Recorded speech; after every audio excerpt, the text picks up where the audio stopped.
Good morning student. अब हम बहुत ही इंपॉर्टेंट टॉपिक ले रहे हैं थर्मोडायनेमिक्स में।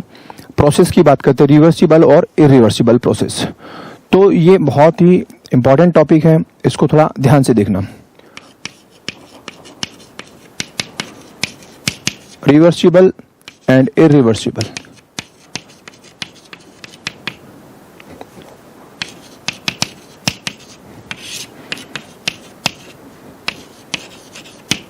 देखो, रिवर्सिबल और इरिवर्सिबल क्या चीज होती है, कैसे प्रोसेस होते हैं। हमने कई प्रोसेस पढ़े, उनमें ये दो इंपॉर्टेंट टॉपिक है, रिवर्सिबल और इरिवर्सिबल प्रोसेस।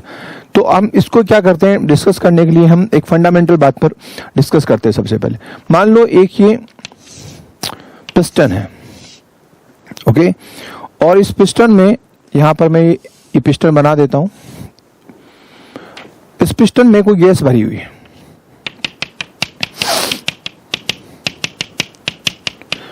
इस गैस के एन मोल है, एन मोल गैस है, कुछ भी हो सकता है, 10 मोल, 15 मोल, 20 मोल। इस पिस्टन में, इस चैम्बर में गैस भरी हुई है, और आपको पता है कि जब गैस होगी तो क्या करेगी, इसको चैम्बर को क्या करेगी, पिस्टन को ऊपर की तरफ उठाएगी। इस पे क्या कर रही है, वो प्रेशर डाल रही है। हमने इससे पहले गैस स्टेट में पढ़ा कि हर गैस क्या करती है, इक्वली क्या करता है, हर दीवार पे क्या कर रहा है, प्रेशर क्रिएट कर रहा है। लेकिन क्या कर रहा हूं कि मैं यहां पर इस पर कुछ वेट रख रहा हूं, छोटे छोटे वेट रखे हैं, समझने के लिए। मान लो इस पर मैंने वेट रख दिया, तो अब क्या हुआ कि ये गैस है, इसको बाहर की तरफ एक प्रेशर डाल रही है, दीवारों पर प्रेशर डाल रही है, बाहर की तरफ इक्वल एक प्रेशर क्रिएट कर रही है, और उस वजन की वजह से अंदर की तरफ क्या हो रहा है, एक प्रेशर हो रहा है। एक अंदर की तरफ प्रेशर हो रहा है और एक बाहर की तरफ प्रेशर क्रिएट हो रहा है। दो तरह के इस पिस्टन पर प्रेशर लग रहे हैं। तो ये जो प्रेशर है, ये इस पिस्टन को बाहर लेके जाना चाहता है, लेकिन ये एक बाहर की तरफ से एक प्रेशर क्रिएट हो रहा है इन वेट की वजह से। और मान लो ये दोनों बराबर है, इसको मैं बोल सकता हूं, मैं बोल रहा हूं पी एक्सटर्नल, और इसको मैं बोल रहा हूं पी इंटरनल। ठीक है, ये दो प्रेशर लग रहे हैं इस पिस्टन पर, एक गैस की वजह से नीचे से ऊपर की तरफ, और एक मैंने जो वेट रख रखा है इसकी वजह से ऊपर से नीचे की तरफ। और ये दोनों बराबर हैं, इंटरनल प्रेशर और एक्सटर्नल प्रेशर इक्वल है। तो बताइए ये पिस्टन कहीं मूव करेगा? बिल्कुल भी मूव नहीं करेगा, वहीं का वहीं है।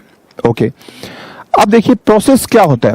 प्रोसेस में डेफिनेटली एनर्जी में चेंजेस आते हैं। यानी एनर्जी में चेंजेस कैसे आ सकते हैं, यानी कुछ काम हो, वर्क डन हो। तो ये वर्क डन होगा तो इसका मतलब एनर्जी कंज्यूम हो रही है। ऐसा कोई काम होता ही नहीं जिसमें एनर्जी कंज्यूम ना हो। तो अगर मैं इसमें कुछ वर्क कराऊं तो डेफिनेटली क्या होगा, इसमें एनर्जी में चेंजेस होगा, और जब एनर्जी में चेंजेस होगा तो हम उसको क्या बोल सकते हैं, प्रोसेस बोल सकते हैं। अब ये रिवर्सिबल और इरिवर्सिबल क्या है, इसको आपको समझना है। अब देखिए, एक तो क्या होता है कि इंटरनल और एक्सटर्नल प्रेशर बराबर होने की वजह से ये पिस्टन अपनी जगह पर फिक्स है, न तो ऊपर जा रहा है न नीचे आ रहा। अब देखिए क्या होता है कि मैं यहां से इनको हटा लूं। जैसे मान लीजिए मैंने कुछ यहां पर क्या किया, एक पार्टिकल हटाया, तो बाहर वाला एक्सटर्नल प्रेशर है, मान लो ये पहले 50 था और अभी ये कितना है, पहले ये 50 था इंटरनल प्रेशर। अब मैंने क्या किया, एक यहां से पार्टिकल उठाया, एक वेट कम किया, तो मान के चलो कि थोड़ा ये कम हो गया। ये कितना कम हो गया, ये 50 से घट करके ये 49 हो गया। मैं बगैर यूनिट के ही आपको मैग्नीट्यूड लेके बता रहा हूं कि क्या क्या इस तरह से हो सकता है। थोड़ा मैंने इसको कम कर दिया, तो क्या होगा कि पिस्टन अपनी जगह से क्या होगा, थोड़ा सा ऊपर जाएगा कि नहीं, बोलिए। क्योंकि बाहर वाला एक्सटर्नल प्रेशर क्या हो गया, कम हो गया, अंदर वाला क्या है, इंटरनल प्रेशर क्या है, ज्यादा है। तो ये पिस्टन थोड़ा ऊपर की तरफ मूव करेगा, ये जगह पर आएगा। ठीक है, मैं इसको अलग डायग्राम से बता देता हूं। ये लो, पहले ये यहां था, अभी ये कौन सी जगह पर आ गया, ये यहां पर आ गया, पिस्टन यहां पर आ गया। तो गैस यहां से एक्सपैंड होकर के ये यहां आ गई। पहले वॉल्यूम इतना था, मान लो ये वॉल्यूम V1 था, अभी वॉल्यूम थोड़ा सा और बढ़ गया, यहां तक वॉल्यूम बढ़ गया। क्योंकि गैसों का वॉल्यूम आपको पता है चैम्बर या बीकर के अकॉर्डिंग होता है। जितने बड़े चैम्बर में डालेंगे, जो चैम्बर का वॉल्यूम होगा वही क्या होगा, गैसों का वॉल्यूम होगा, क्योंकि गैसें फैलती हैं। तो गैसें यहां पर फैली हैं, प्रोसेसिंग हुई, एक्सपांड हुआ है, ये ऊपर की तरफ पिस्टन मूव किया है। अब क्या करता हूं कि मैं एक और हटा देता हूं, तो ये पिस्टन क्या होगा, और ऊपर आएगा। समझ में आया कि नहीं? तो एक तो तरीका क्या है मेरे पास, इसको स्टेप बाय करके ऊपर लेके जा रहा हूं, ठीक है। थोड़ा थोड़ा इसको रिड्यूस करके, कम करके, एक्सटर्नल प्रेशर को कम करके मैं इस पिस्टन को क्या कर रहा हूं, ऊपर लेके जा रहा हूं। एक दूसरा तरीका क्या है, मान लो इनको मैं सबको एक साथ हटा दूं, इन सबको यहां से एक साथ हटा दूं, तो पिस्टन क्या करेगा, फट से ऊपर जाएगा, जो मैक्सिमम डिस्टेंस पे जो जा सकता था जहां तक, क्योंकि जब पिस्टन ऊपर जाएगा गैसें फैलेंगी तो क्या होगा, उनका प्रेशर कम हो जाएगा, फिर वापस एक्सटर्नल और इंटरनल प्रेशर बराबर हो जाएगा, तो वहां जाकर ये पिस्टन रुक जाएगा। तो मैंने क्या किया कि एक साथ ये सारे के सारे वेट को हटा दिया, तो क्या हुआ, ये पिस्टन ऊपर की तरफ जाएगा, ऊपर की तरफ मैक्सिमम डिस्टेंस पे जहां पहुंचना है वो पहुंचेगा, यानी गैस फैल जाएंगे। इस तरह के प्रोसेस को हम जो एक साथ मैं यहां तक लेके आया, इस तरह के प्रोसेस को क्या बोलते हैं, इरिवर्सिबल प्रोसेस बोलते हैं। और एक दूसरा मैंने कहा स्टेप बाय स्टेप को क्या बोलते हैं, रिवर्सिबल प्रोसेस बोलते हैं। क्यों बोलते हैं वो देखते हैं। देखिए इस चीज को समझने पर ध्यान दो, ठीक है। हम फिर से ये बात कर रहे हैं, यहां पर ये पिस्टन लगा है, ये एक्सटर्नल प्रेशर लगा हुआ है इस पर 50, और ये इंटरनल प्रेशर कितना है 50, बराबर है। ये गैसों की वजह से प्रेशर लगा, ये इंटरनल जो उसको बाहर लेके जा रहा है, इसको हम ड्राइविंग फैक्टर भी बोलते हैं, ड्राइविंग फोर्स भी बोल सकते हैं, इसको क्या बोल सकते हैं, अपोजिंग फोर्स भी बोल सकते हैं। तो ये कौन सा है, ड्राइविंग फोर्स, और ये कौन सा है, अपोजिंग फोर्स, ठीक है। अब मैं क्या करता हूं, भार वाले में थोड़ी सी कमी करता हूं, जैसे मैंने यहां पर हटा करके, इसको घटा करके थोड़ा सा एक्सटर्नल को, पी एक्सटर्नल को क्या कर रहा हूं मैं,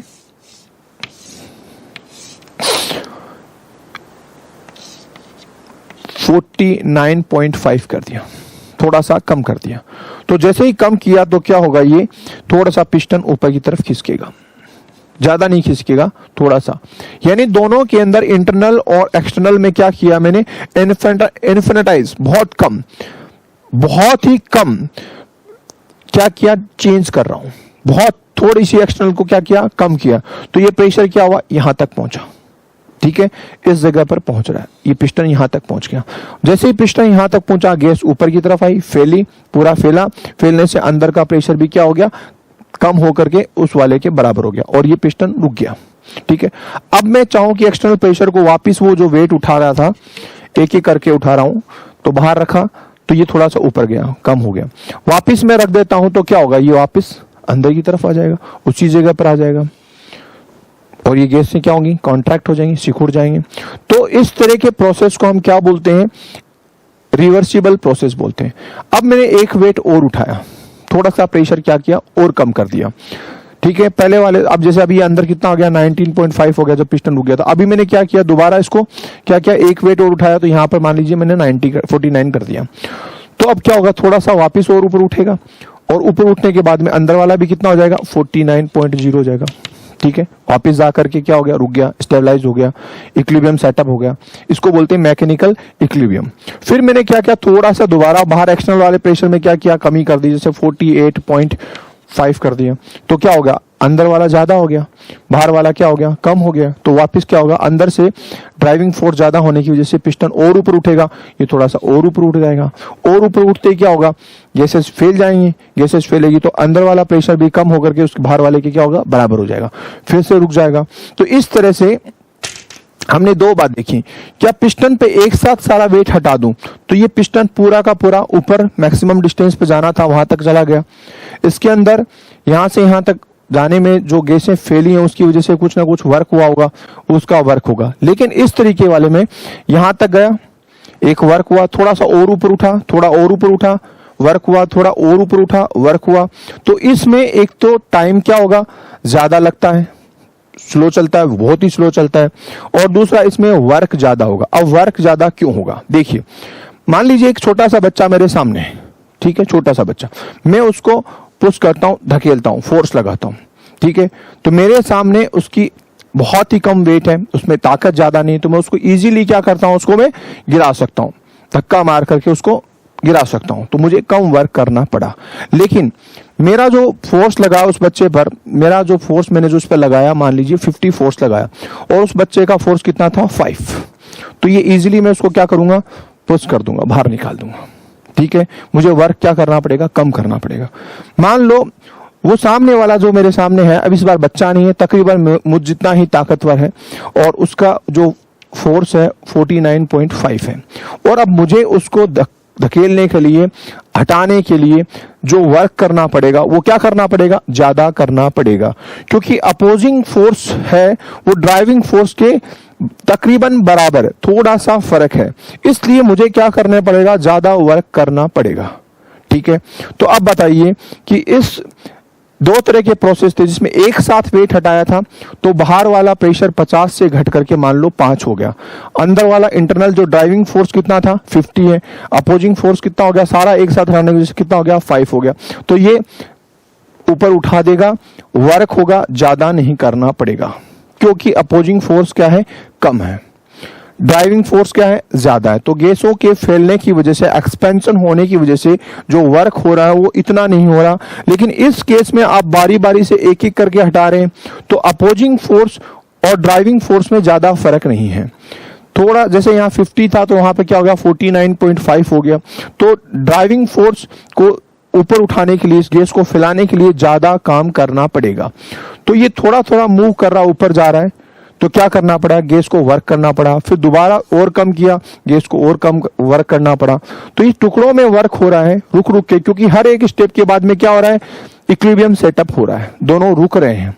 तो बाहर वाले को थोड़ा कम किया तो ड्राइविंग फोर्स ज्यादा डोमिनेट कर गया, तो ऊपर उठाया, और कम किया तो और ऊपर उठाया। हाँ, वापिस बढ़ा दूं तो नीचे भी आ सकता है, लेकिन इसको बढ़ा दूं तो नीचे लाना इसके लिए थोड़ा मुश्किल होगा।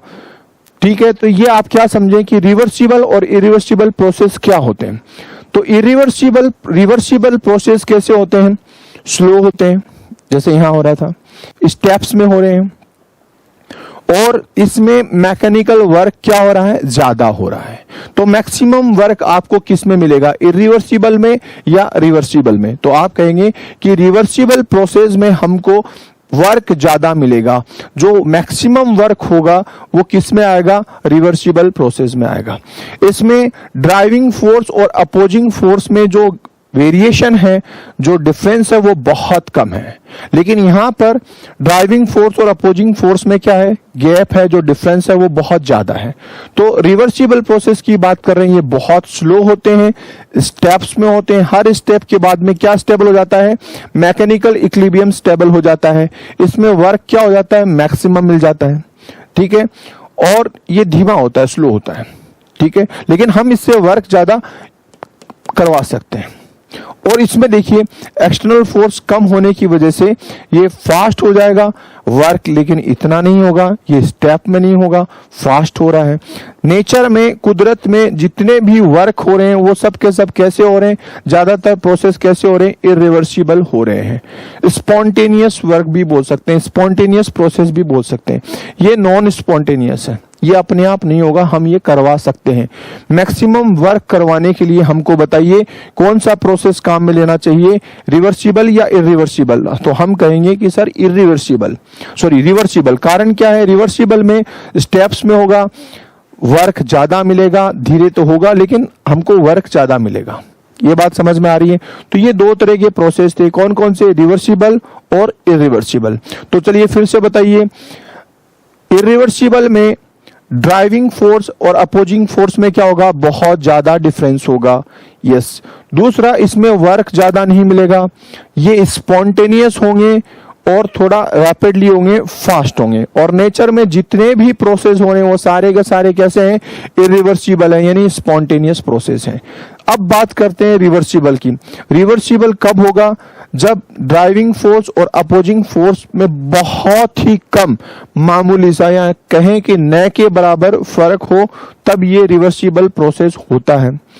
जब अपोजिंग फोर्स थोड़ा सा कम होगा और ड्राइविंग फोर्स ज्यादा होगा तो थोड़ा सा क्या होगा, ऊपर की तरफ पिस्टन चला जाएगा, यानी वर्क होगा। इस तरह से ये स्टेप वाइज होगा, ये स्टेप्स में होगा, टाइम ज्यादा लेगा, लेकिन जब चाहे इसको वापस एक्सटर्नल फोर्स को या अपोजिंग फोर्स को बढ़ा करके इसको रिवर्स किया जा सकता है, इसलिए हम इसको क्या बोल रहे हैं, रिवर्सिबल प्रोसेस बोल रहे हैं। तो ये दो चीजें आपको ध्यान रखनी है। तो मैक्सिमम वर्क किस में होगा, रिवर्सिबल प्रोसेस में होगा। बोलिए बात समझ में आती है कि नहीं। तो देखिए ये पिस्टन है, ये थोड़ा ऊपर उठा स्टेप्स में और ऊपर उठा। अपोजिंग फोर्स को हम क्या कर रहे हैं, कम कर रहे हैं, धीरे धीरे कम कर रहे हैं, और ऊपर उठा, कम कर दिया। लेकिन जब बढ़ा दो तो वापस क्या आएगा, नीचे आ जाएगा, और कम हो जाएगा, और कम हो जाएगा। इस तरह का जो प्रोसेस हो रहा है स्टेप्स में हो रहा है, और जिसमें वर्क ज्यादा मिल रही है वो कौन सा हो रहा है, रिवर्सिबल हो रहा है।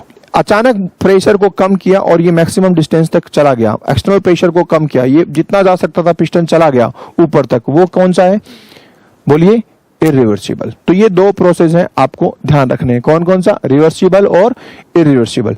इनको हम आगे बहुत काम में लेने, ये आपको अच्छे से समझना है, ठीक है। चलिए अब हम बात करते हैं, नेक्स्ट टॉपिक हमारा है वर्क, ठीक है।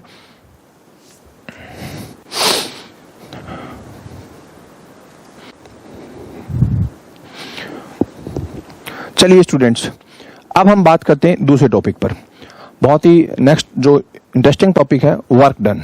तो work done an expansion system, ठीक है, हम उस पर बात करते हैं। वर्क डन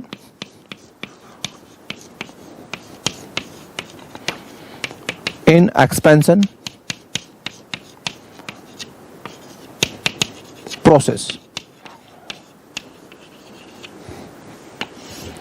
ये वर्क के बारे में बात करते हैं। देखिए वर्क क्या है, वर्क डन के बारे में बात करने से पहले आप जरा देखिए कि एक, मान लीजिए एक सिस्टम है, एक सिस्टम है, और मैं आपसे बोल रहा हूं कि इस सिस्टम की एनर्जी, जो भी इसकी एनर्जी होगी उसमें आपको चेंज करना है। आपको क्या करना है, उसको चेंज करना है। तो अब हम इसको कैसे चेंज कर सकते हैं, तो इस सिस्टम की एनर्जी चेंज करने के लिए अपने पास हम दो काम कर सकते हैं। एक काम क्या, कि हम क्या करेंगे कि सर मैं इसको कुछ हीट दे देता हूं, उसको कुछ मैं हीट दे देता हूं, मैं हीट को स्मॉल क्यू से लिखूंगा, हीट दे दिया। चलिए, तो डेफिनेटली बात है कि किसी सिस्टम की एनर्जी चेंज करने के लिए हम उसको क्या करेंगे, हीट दे देंगे, यानी उसको गर्म कर देंगे। तो गर्म करने से क्या होगा, डेफिनेटली इसकी क्या होगी, एनर्जी लेवल में चेंज हो जाएगा। या फिर मैं क्या कर सकता हूं, इस सिस्टम से हीट क्या कर सकता हूं, बाहर निकाल लूं, लेकिन बाहर निकालना इतना आसान नहीं होता, हमारे बस में नहीं है। तो हम क्या कर सकते हैं, इसको गर्म करके इस सिस्टम को क्या कर सकते हैं, एनर्जी दे सकते हैं, यानी हीट दी जा सकती है। तो डेफिनेटली इस सिस्टम के एनर्जी लेवल में क्या होगा, चेंज होगा। बोलो होगा कि नहीं, डेफिनेटली। और एक दूसरा तरीका क्या है, दूसरा तरीका क्या होगा कि मैं इस सिस्टम पर क्या कर दूं, वर्क कर दूं, वर्क डन कर दूं, इस सिस्टम पर क्या कर दूं, वर्क डन कर दूं, काम कर दूं। तो काम करवा दूं, इसको वर्क इस पर कर दूं, तो इसकी एनर्जी भी बढ़ जाएगी। तो आप कहेंगे सर वर्क करने से एनर्जी कैसे बढ़ जाएगी, वर्क करने से एनर्जी बढ़ जाएगी। तो देखिए कैसे, क्या होता है, जैसे मान लीजिए ये चौक है, ठीक है, ये स्टेशनरी फेज में है, यहां पर ये रखी हुई है, ठीक है, या कुछ और, जैसे मान लीजिए मैं यहां पर ये बॉक्स ये रख लेता हूं, ये मेरे हाथ पर रखा हुआ है, ठीक है। अब मैं क्या कर रहा हूं, इसमें कोई एनर्जी नहीं है, ये फिक्स है, एक जगह रखा हुआ है। तो मैं क्या करता हूं कि मेरी एनर्जी, इस पर एक फोर्स लगाता हूं, ठीक है, फोर्स करता हूं और इसको डिस्प्लेस करता हूं। तो आपको पता है कि फोर्स इनटू डिस्प्लेसमेंट क्या होता है, वर्क होता है। तो मैं अपनी मैकेनिकल एनर्जी, मैं इसको क्या कर रहा हूं, एनर्जी दे रहा हूं, वर्क कर रहा हूं, इस पर मैकेनिकल वर्क कर रहा हूं। तो वर्क करने से देखिए, जैसे मैं इसको प्रेशर करूंगा तो ये बाहर निकल जाएगी, बाहर चली जाएगी। इसको मैं क्या करूंगा, जैसे ही इसको प्रेशराइज करूंगा तो ये देखिए ये दूर चली गई, ठीक है। इसमें दूर जाने के लिए एनर्जी कहां से आई, वो मैंने अपनी एनर्जी इसमें डाल दी। मैंने कौन सी एनर्जी डाली, मैकेनिकल एनर्जी डाली, मैकेनिकल वर्क किया इस पर। तो क्या हुआ, ये काइनेटिक एनर्जी के फॉर्म में ये वर्क आपको नजर आ रहा है। तो जब भी किसी सिस्टम पर क्या करेंगे, आप वर्क करेंगे, तो उसमें एनर्जी आ जाएगी, एनर्जी स्टोर हो जाएगी। एक देखिए दूसरा एग्जांपल, ये चौक को मैंने क्या किया, जमीन से उठा करके यहां ले आया, ओके, ये इस जगह पर है, ये मैंने उठा करके इसको इस हाइट पर क्या कर दिया, इसको हाथ पर लेके आ गया। अब देखिए तीन काम हो सकते हैं, या तो क्या होगा, मैं इसको छोड़ूं तो ये यहीं रहेगा, या फिर क्या होगा, ये ऊपर चला जाए, या फिर क्या हो, नीचे चला जाए। तो मैं इसको छोड़ता हूं तो ये नीचे की तरफ गया। तो इसको यहाँ छोड़ने पर इसमें नीचे जाने की एनर्जी कैसे आई, मूव कैसे कर रहा है, इसमें एनर्जी कैसे आ गई। तो देखिए जब इसको मैंने ग्रेविटेशन फोर्स के अगेंस्ट इसको ऊपर उठाया, एलिवेट किया, तो इसमें एक एनर्जी आ गई। इस एनर्जी को हम बोलते हैं पोटेंशियल एनर्जी। तो ये पोटेंशियल एनर्जी इसमें है। जब मैं इसको छोड़ता हूं तो ये पोटेंशियल एनर्जी काइनेटिक एनर्जी में कन्वर्ट होकर के नीचे चलेगी, नीचे जाकर के रुक जाता है। इट मींस ये हायर एनर्जी लेवल से लोअर एनर्जी लेवल में चला गया, क्योंकि हर सिस्टम क्या चाहता है, स्टेबिलिटी चाहता है। तो आप किसी भी फैक्टर के अपोज अगर उसको डिस्प्लेस कर देते हैं, इसको मूव करवा देते हैं, तो उसमें कोई ना कोई वर्क हो जाता है। तो हम क्या कर रहे हैं, ये तो समझ गए कि वर्क डन करने पर, इस सिस्टम पर वर्क डन कर दें तो इस सिस्टम की एनर्जी लेवल क्या होगी, बढ़ जाएगी। और इस सिस्टम को काम करवा दें तो क्या होगा, इस सिस्टम की एनर्जी कम हो जाएगी। तो ये तो एक बात हुई कि हम किसी सिस्टम की एनर्जी लेवल को चेंज कैसे कर सकते हैं। एक तरीका तो क्या रहेगा हमारे पास कि उस सिस्टम को हीट दे दें या उस सिस्टम से हीट निकाल लें, एक बात। दूसरी बात कि उस सिस्टम पर हम क्या करा दें, वर्क डन करा दें, तो उस सिस्टम की एनर्जी लेवल क्या होगी, बढ़ जाएगी। या फिर इस सिस्टम को वर्क करवा दें, इस सिस्टम से वर्क करा करके एनर्जी बाहर निकाल लें। तो इस तरह से किसी भी सिस्टम की एनर्जी को हम क्या कर सकते हैं, चेंज कर सकते हैं। अब हम देखते हैं कि ये वर्क डन किस तरह से क्या करा सकता है, डिस्प्लेसमेंट करा करके कैसे वर्क करवा सकते हैं। तो देखिए मैं इसको समझाने के लिए एक सिंपल सा आपको एक पिस्टन लेता हूं। एक पिस्टन है और उसमें ये चैम्बर है, उसमें क्या लगा, पिस्टन लगा हुआ है, ठीक है, ये पिस्टन लगा। और मैं इसमें यहां पर एक गैस भर लेता हूं, उसमें गैस भरी हुई है और इस गैस का जो मोल है वो कुछ एन मोल, कितने भी मोल कुछ गैस है इसमें, ये मान लो गैस है, ठीक है। अब आपको पता है कि गैस है वो उस पूरे वैक्यूम को क्या करेगी, ऑक्यूपाई करेगी। और इसका जो वॉल्यूम है यहां से यहां तक का वॉल्यूम मैं उसको मान लेता हूं P1 मान लेता हूं, ठीक है। अच्छा, अब इस पर मैंने क्या कर रखा है कि बाहर इस पिस्टन पर कुछ वेट रख रखा है। तो इस वेट रखने की वजह से ये नीचे की तरफ एक क्या लगा रहा है, फोर्स लगा रहा है। इस फोर्स को हम बोल सकते हैं, या एक प्रेशर क्रिएट कर रहा है, उसको मैं बोल रहा हूँ P एक्सटर्नल। और ये गैस की वजह से इस पिस्टन पर एक ऊपर की तरफ क्या लग रहा है, प्रेशर लग रहा है, उसको मैं क्या बोल सकता हूं, P इंटरनल, ठीक है, इंटरनल प्रेशर बोला। तो एक तो ड्राइविंग फोर्स है और एक क्या, अपोजिंग फोर्स है। ये दोनों इक्वल होने की वजह से ये पिस्टन अपनी जगह पर फिक्स है, न तो ऊपर जा रहा है न नीचे आ रहा है, ठीक है। अब मैं क्या करता हूं कि कुछ वेट यहां से हटा लेता हूं। कुछ वेट हटाने के बाद तो देखते हैं कि पिस्टन थोड़ा क्या होगा, ऊपर की तरफ चला जाएगा। क्यों ऊपर की तरफ चला गया, क्योंकि जो अपोजिंग फोर्स है वो क्या हो गया, ड्राइविंग फोर्स से कम हो गया।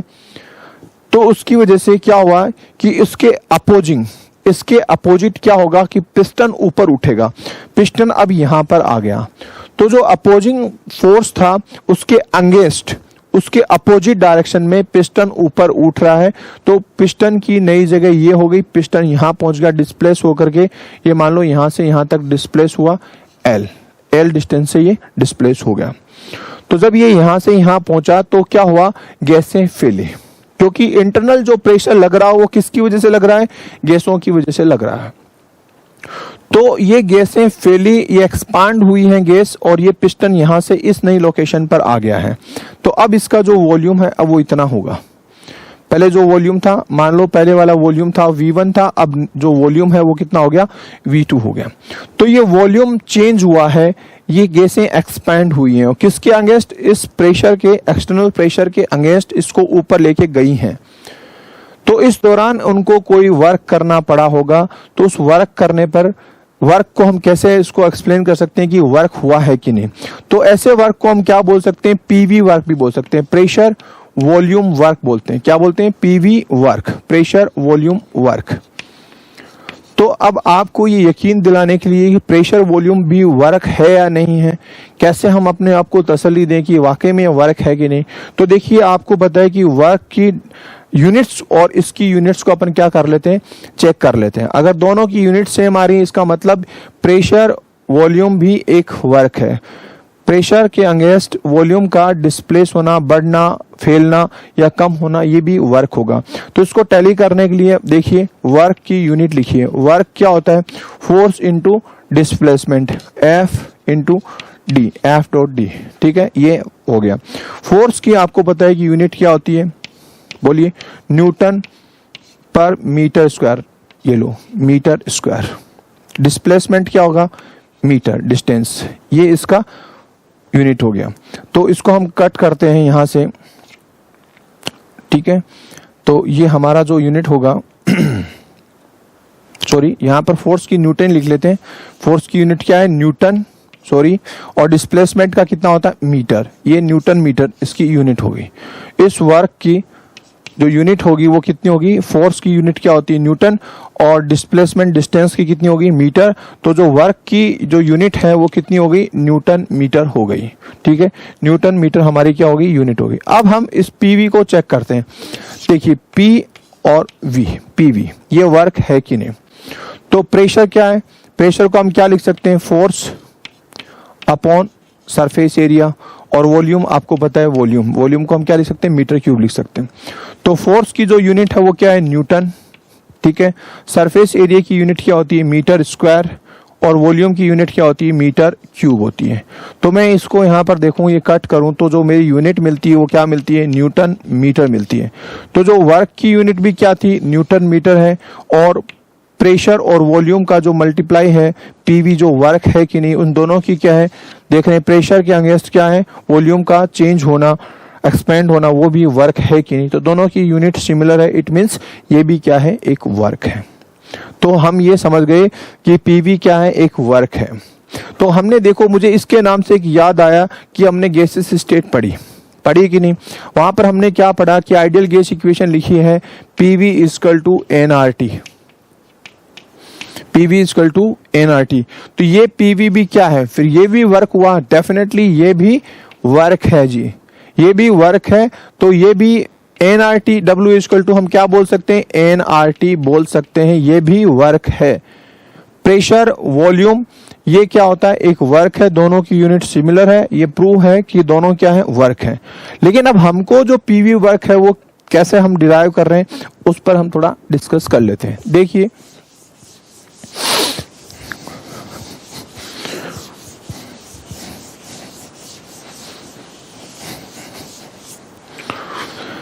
मैं फिर से डायग्राम बना रहा हूं कि यहां पर मैं एक पिस्टन ले रहा हूं। ये उसका पिस्टन यहां तक मैंने बनाया, ये उसका सरफेस एरिया। ठीक है, ये पिस्टन है और उसमें ये गैस भरी हुई है। इस गैस का वॉल्यूम कितना है? V1 गैस है, जो इसकी चारों तरफ क्या डाली है? प्रेशर डाली है। ठीक है, और इस पर मैंने क्या रख रखा है? वेट रख रखा है। ये इस जगह पर था। अभी मैंने एक्सटर्नल प्रेशर, पहले एक्सटर्नल प्रेशर और इंटरनल प्रेशर क्या है? बराबर है। ड्राइविंग फोर्स और अपोजिंग फोर्स क्या है? बराबर है। ठीक है, मैंने एक्सटर्नल प्रेशर को थोड़ा कम किया और अब ये यहां से डिस्प्लेस होकर के ये पिस्टन ऊपर उठ गया। ठीक है, यहां पर पहुंच गया इस कंडीशन में।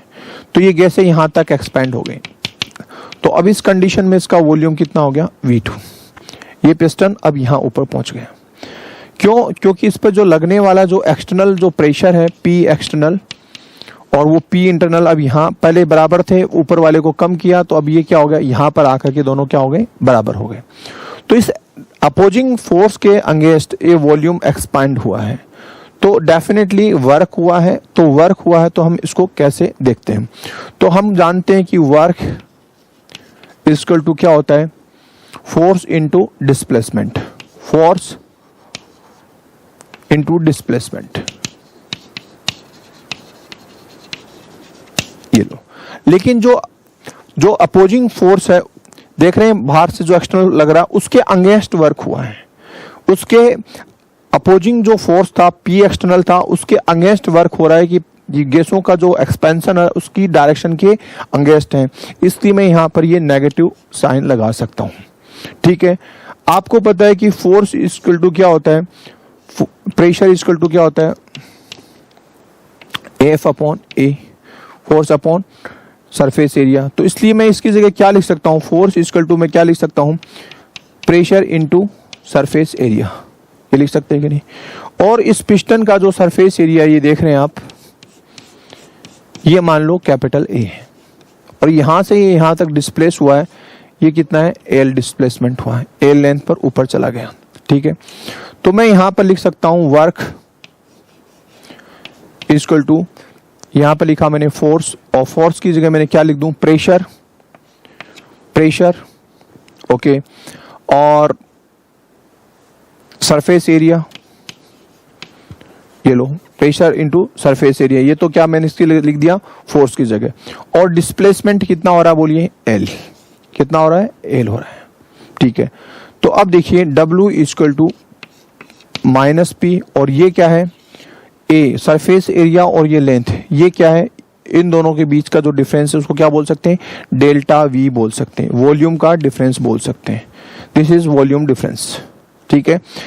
सरफेस एरिया और लेंथ क्या होते हैं, क्या होते हैं, वॉल्यूम होते हैं, लेकिन ये यहाँ पर इन दोनों का सरफेस एरिया, यहां से लेकर के यहां तक का जो सरफेस एरिया, यहां से पूरा का पूरा सरफेस एरिया ऊपर चला गया, और कितना डिस्प्लेस हुआ, एल, तो ये यहां पर क्या हुआ, इसको हम क्या बोल सकते हैं, ये इतना वॉल्यूम ही तो चेंज हुआ, पहले वॉल्यूम क्या था, V1 था, अभी वॉल्यूम कितना हो गया, V2 हो गया, तो मैं क्या लिख सकता हूं, डेल्टा V। तो मैं इसको ऐसे भी लिख सकता हूं, W equal to minus P, ये P क्या है, एक्सटर्नल है, क्या है, एक्सटर्नल, ये एक्सटर्नल, और इसको डेल्टा V की जगह क्या लिख सकता हूं, V2 माइनस V1 लिख सकता हूं। तो ये मेरे लिए एक फॉर्मूला क्रिएट हो गया कि इसमें एक्सपेंशन का वर्क, एक्सपेंशन जब भी होता है किसी सिस्टम में, तो वर्क कैसे डन होगा, वो कैसे कैलकुलेट करेंगे, W equal to minus P external delta V, यानी V2 माइनस V1। तो देखिए हमारे पास ये फॉर्मूला जो बना है, W equal to minus P delta V। तो आपको याद रखना है कि ये P क्या है, ये P एक्सटर्नल प्रेशर है, ये क्या है, एक्सटर्नल प्रेशर है, एक बात तो ये याद रखनी है। और ये वर्क किसने किया है, वर्क डन बाय सिस्टम, इस सिस्टम ने काम किया, ये गैसें यूपर फैली हैं, गैसों का एक्सपेंशन हो रहा है। तो इन केस ऑफ एक्सपेंशन, जब गैसें एक्सपांड होंगी, फैलेंगी, तो आपको ये फॉर्मूला यूटिलाइज करना है, W equal to minus P external delta V, okay. लेकिन जब गैसें कॉन्ट्रैक्ट होती है, यानी ऊपर का एक्सटर्नल प्रेशर बढ़ जाए, नीचे वाला कम हो जाए, तो ये पिस्टन नीचे आएगा, तो क्या होगा कि इस सिस्टम पर काम होगा, इस सिस्टम पर काम होगा, उसका एनर्जी लेवल बढ़ेगा। जब सिस्टम काम करेगा तो एनर्जी लेवल घटेगा, और सिस्टम पर काम होगा तो एनर्जी लेवल बढ़ेगा। तो जब गैसों का कॉन्ट्रैक्शन होगा, तो हम इसको यूं लिख सकते हैं, W इक्वल टू, ये माइनस की जगह प्लस आ जाएगा, P external delta V, opposite हो जाएगा, कब, जब गैसों का क्या हो रहा है, कॉन्ट्रैक्शन हो रहा है। इन केस ऑफ कॉन्ट्रैक्शन, जब गैसें ज्यादा वॉल्यूम से कम वॉल्यूम हो रहा है, पहले 10 लीटर था, अभी कुछ ऐसा प्रेशर एक्सटर्नल बढ़ाया, 10 लीटर से 8 लीटर हो गया, तो ये वॉल्यूम रिड्यूस हो रहा है, कॉन्ट्रैक्शन हो रहा है, तो उस केस में हम ये फॉर्मूला लगाएंगे। और मान लो इस सिस्टम में गैसें फैल रही हैं, पहले 8 लीटर थी, अभी वॉल्यूम बढ़ करके 10 लीटर हो गया, तो एक्सपेंशन हो रहा है, इसका मतलब पिस्टन ऊपर उठा है, तो उस केस में हम ये फॉर्मूला यूज करेंगे। तो ये हमने देखा कि किस तरह से एक सिस्टम पर वर्क होता है, ठीक है। तो वर्क डन बाय सिस्टम, और एक सिस्टम खुद काम करता है, एक काम सिस्टम पर होता है, सराउंडिंग काम कर रहा है, इसका मतलब ये हुआ। तो जब सिस्टम काम करता है, तो उस केस में हमारे पास फॉर्मूला क्या होगा, W equal to minus P external delta V। ये प्रेशर याद रखना हमेशा, जो एक्सटर्नल आप इस पर डाल लें वो प्रेशर है। तो चलिए इसको नोट कीजिए। तो देखो हमने क्या किया, वर्क कैलकुलेट किया कि सिस्टम कैसे वर्क करता है। अब हम बात कर रहे हैं कि कैसे सिस्टम में मैक्सिमम वर्क को कैलकुलेट कर सकते हैं। तो जो हमारा जो कैलकुलेशन, जो डेरिवेशन ऑफ है maximum work, derivation of W max, ये आपको देखना भी है कि मैक्सिमम वर्क कैसे मैं कैलकुलेट करूं। तो देखिए आपने अभी अभी पढ़ा इससे जस्ट पहले कि जब गैसेज एक्सपैंड करती हैं तो वर्क करती हैं, ठीक है। तो इधर देखिए अगर क्या है कि यहां पर एक पिस्टन है, ये एक पिस्टन है, ओके ये क्या कर रहा है, मैं इसका अपोजिंग फोर्स है, अपोजिंग फैक्टर है, वो क्या कर रहा हूं मैं कम कर रहा हूं। तो ये पिस्टन क्या होगा कि बढ़ते बढ़ते ये मैक्सिमम यहां पर पहुंच जाए, इस तरह का डिस्प्लेसमेंट हो जाए। तो ये यहां से यहां तक पहुंच रहा है तो वर्क हो रहा है। लेकिन आपको पता है कि मैक्सिमम वर्क कब होता है, मैक्सिमम वर्क तब होता है कि जब मैं किसी पर 50 फोर्स लगा रहा हूं और मेरे वाला जो अपोज करने वाला है उसका फोर्स 5 ही है, बहुत कम है, तो मुझे उसको हटाने में, डिस्प्लेस करने में ज्यादा काम नहीं करनी पड़ेगी, मेहनत नहीं करनी पड़ेगी, ठीक है। लेकिन सामने वाले का अपोजिंग फोर्स है वो भी बहुत ज्यादा है, तकरीबन मेरे से बराबर या यूं कहें कि बहुत कम है। तो जैसे मान लीजिए मैंने लिखा 49.5, ये उसका अपोजिंग फोर्स है। तो अब मुझे पहले के कंपैरिजन में क्या करना पड़ेगा, ज्यादा वर्क करना पड़ेगा, उसको हटाने के लिए, उसको डिस्प्लेस करने के लिए ज्यादा फोर्स लगाना पड़ेगा। ये बात तो आप समझ गए। तो अब देखिए, अगर मैं इस पिस्टन में कोई गैस डाल के रखा हूं और वो गैस क्या कर रही है, इस पिस्टन को ऊपर की तरफ उठा रही है, एक इंटरनल ड्राइविंग फोर्स क्रिएट कर रही है, लेकिन अपोजिंग फोर्स बहुत कम है, तो ये पिस्टन फट से यहां पहुंच जाएगा। तो इस तरीके से जो मुझे वर्क तो कर रहा है ये सिस्टम, वर्क तो मिल जाएगा लेकिन ज्यादा नहीं मिलेगा, क्योंकि अपोजिंग फोर्स क्या हो रहा है, कम हो रहा है। अब मान लीजिए अपोजिंग फोर्स भी ज्यादा है, अपोजिंग फोर्स भी ज्यादा है और ये तकरीबन बराबर है। तो ऐसी कंडीशन में हमने देखा कि वो उस तरह के प्रोसेस को हम क्या बोलते हैं, उस तरह के प्रोसेस को बोलते हैं रिवर्सिबल प्रोसेस। अगर मान लो ये अंदर से 50 फोर्स क्रिएट कर रहा है और सामने वाला अपोजिंग फोर्स है वो 49.5 है, तो बहुत मामूली सा फर्क है। तो ये पिस्टन क्या करेगा, यहां से डिस्प्लेस होकर के यहां आ जाएगा। इस थोड़े से डिस्प्लेसमेंट में इसको थोड़ा सा वॉल्यूम का चेंज होगा, वॉल्यूम फैलेगा, वॉल्यूम फैलेगा तो क्या होगा, थोड़ा सा वर्क होगा, जिसको मैं DW से बता रहा हूं, थोड़ा सा वर्क होगा। अब मैंने क्या किया कि जैसे बाहर वाला जो अपोजिंग फोर्स था वो थोड़ा कम किया, तो नीचे से पिस्टन का ड्राइविंग फोर्स इफेक्टिव होने की वजह से पिस्टन ऊपर उठा, गैसें एक्सपैंड हुई, गैसें एक्सपैंड हुई तो गैसें फेल करके यहां तक पहुंच गई। अब अपोजिंग और ड्राइविंग फोर्स दोनों क्या हो गए, बराबर हो गए, तो ये पिस्टन रुक गया। अब मैं क्या करूं, थोड़ा सा और कम करूं, तो फिर क्या होगा, पिस्टन थोड़ा और ऊपर उठेगा, वॉल्यूम गैसों का और बढ़ेगा, तो दोबारा क्या होगा, वर्क होगा, फिर से क्या होगा, थोड़ा सा वर्क होगा। इस तरह से इसको सेगमेंट वाइज में क्या करता हूं कि यहां से लेकर के इस तरह से थोड़ा थोड़ा घटा करके इसको मैं क्या करता हूं, फाइनल जहां तक मेरा जा सकता था उसको मैं वहां तक पहुंचा रहा हूं। इसका जो मैक्सिमम वॉल्यूम जहां तक फैल सकता है मैं उसको वहां तक पहुंचा रहा हूं। तो ये पहले वॉल्यूम V1 था और ये फाइनल वॉल्यूम V2 पॉसिबल है, मान लीजिए इसके लिए, इससे ज्यादा वो फैल ही नहीं सकता था। तो इतना मुझे फैलाने के लिए मैंने क्या किया, इसको स्टेप बाय स्टेप फैलाया, रिवर्सिबल प्रोसेस के थ्रू इसको मैंने क्या किया, ऊपर की तरफ बढ़ाया है, क्योंकि मैं जानता हूं कि रिवर्सिबल प्रोसेस में अपोजिंग फोर्स क्या होता है, ज्यादा होता है, थोड़ा सा ही फर्क होता है, इसलिए मुझे क्या करना पड़ेगा, काम ज्यादा करना पड़ेगा। तो इसलिए मुझे पता है कि रिवर्सिबल प्रोसेस में जो हम पहले पढ़ चुके हैं कि वर्क डन क्या होता है, ज्यादा होता है। तो इस वजह से मुझे ज्यादा मैक्सिमम वर्क कैलकुलेट करने के लिए कौन सा प्रोसेस यूज में करना पड़ रहा है, रिवर्सिबल प्रोसेस यूज में ले रहा हूं। तो मैं यूं भी लिख सकता हूं, work done in reversible process, reversible process.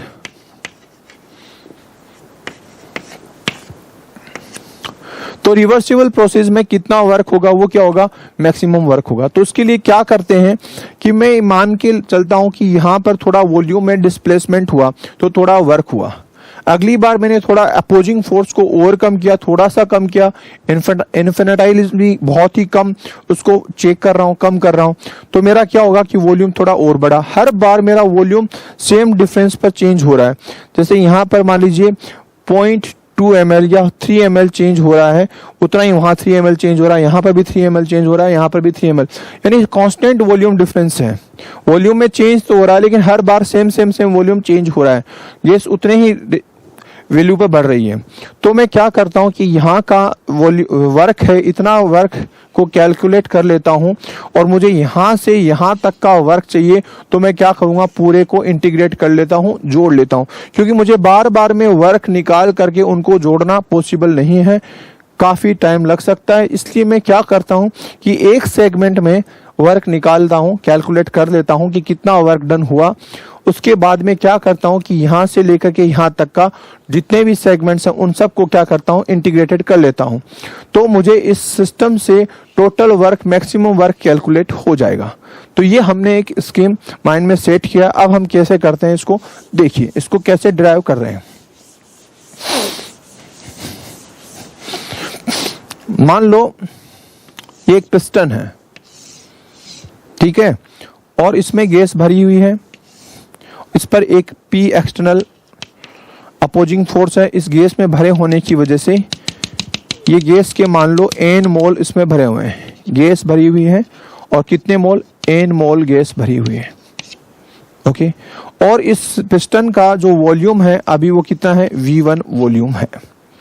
अब मैं क्या करता हूं, पी एक्सटर्नल में बहुत ही कम, बहुत थोड़ा सा क्या करता हूं, कमी लेके आता हूं, जिससे ये इंटरनल प्रेशर, जिसको ड्राइविंग फोर्स बोल रहे हैं, वो बढ़ जाएगा, उसके कंपैरिजन में ज्यादा हो जाएगा, डोमिनेट करेगा।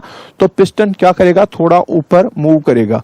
ये मान लो यहां तक मूव करता है और थोड़ा सा वॉल्यूम चेंज हुआ, मान लो वो वॉल्यूम चेंज हुआ, बढ़ करके कितना और बढ़ गया, डीवी वॉल्यूम बढ़ गया, और इसके यहां से यहां तक चेंज होने में जो वर्क हो रहा है वो कितना हो रहा है, DW वर्क हो रहा है, थोड़ा सा वर्क हो रहा है।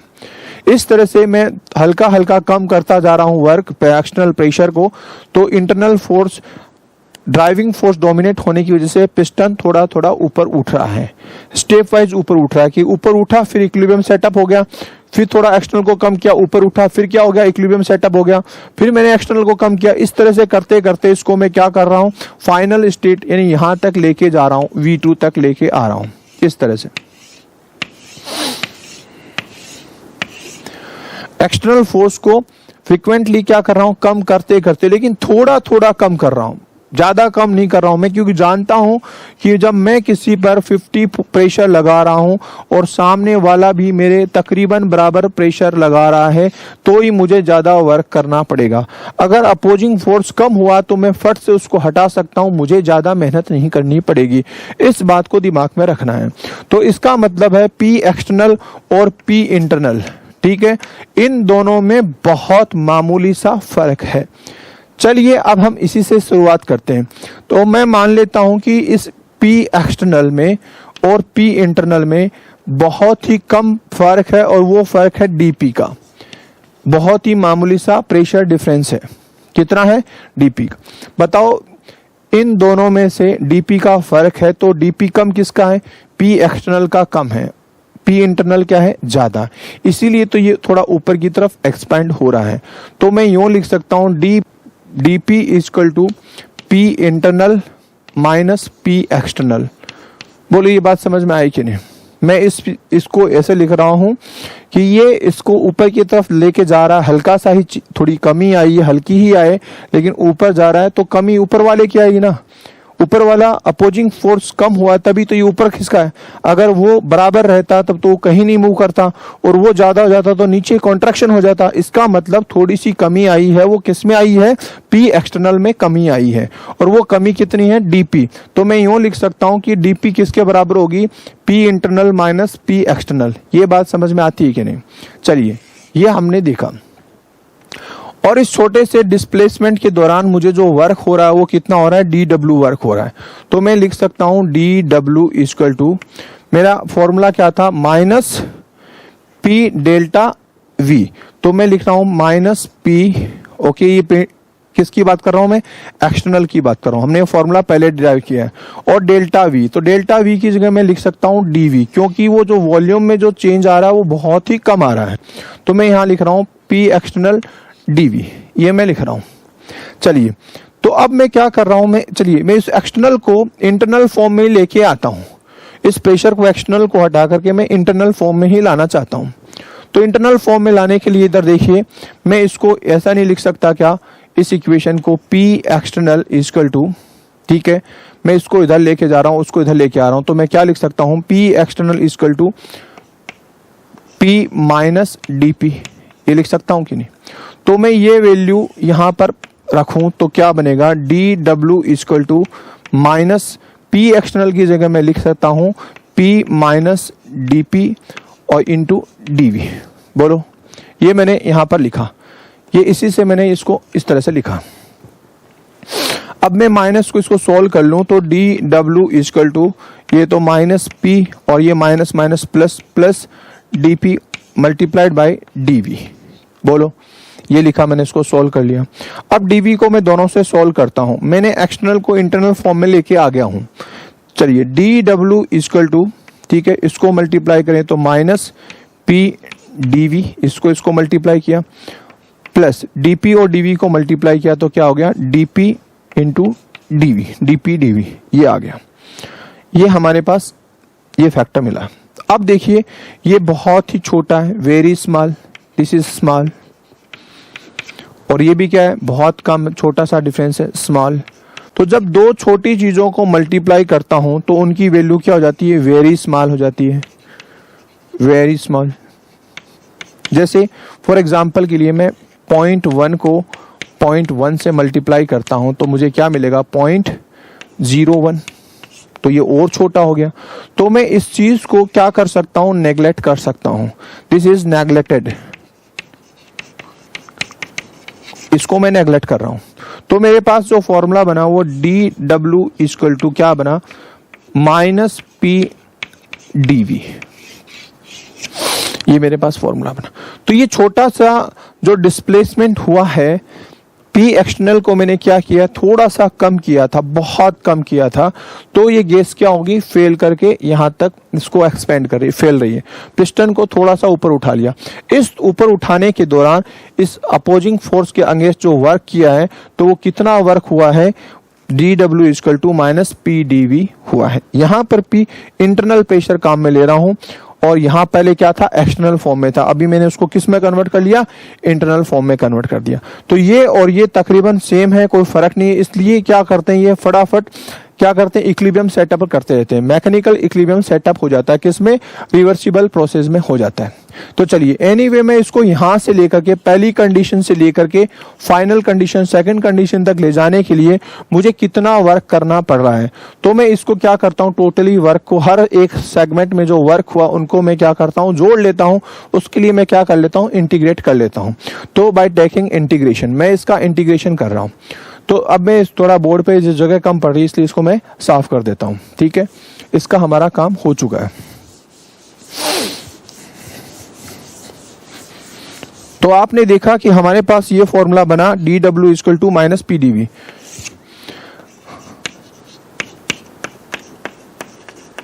ठीक है, अब मुझे इसका इंटीग्रेशन करना है, तो मैं क्या कर रहा हूं, इसको इंटीग्रेट कर रहा हूं, ठीक है। कहां से कहां तक, पहली कंडीशन से लेकर के दूसरी कंडीशन तक, और यहां पर वॉल्यूम क्या होगा, V1 से लेकर के V2 वॉल्यूम तक मैं इसको क्या करता हूं, इंटीग्रेट करता हूं, पहली से लास्ट कंडीशन तक।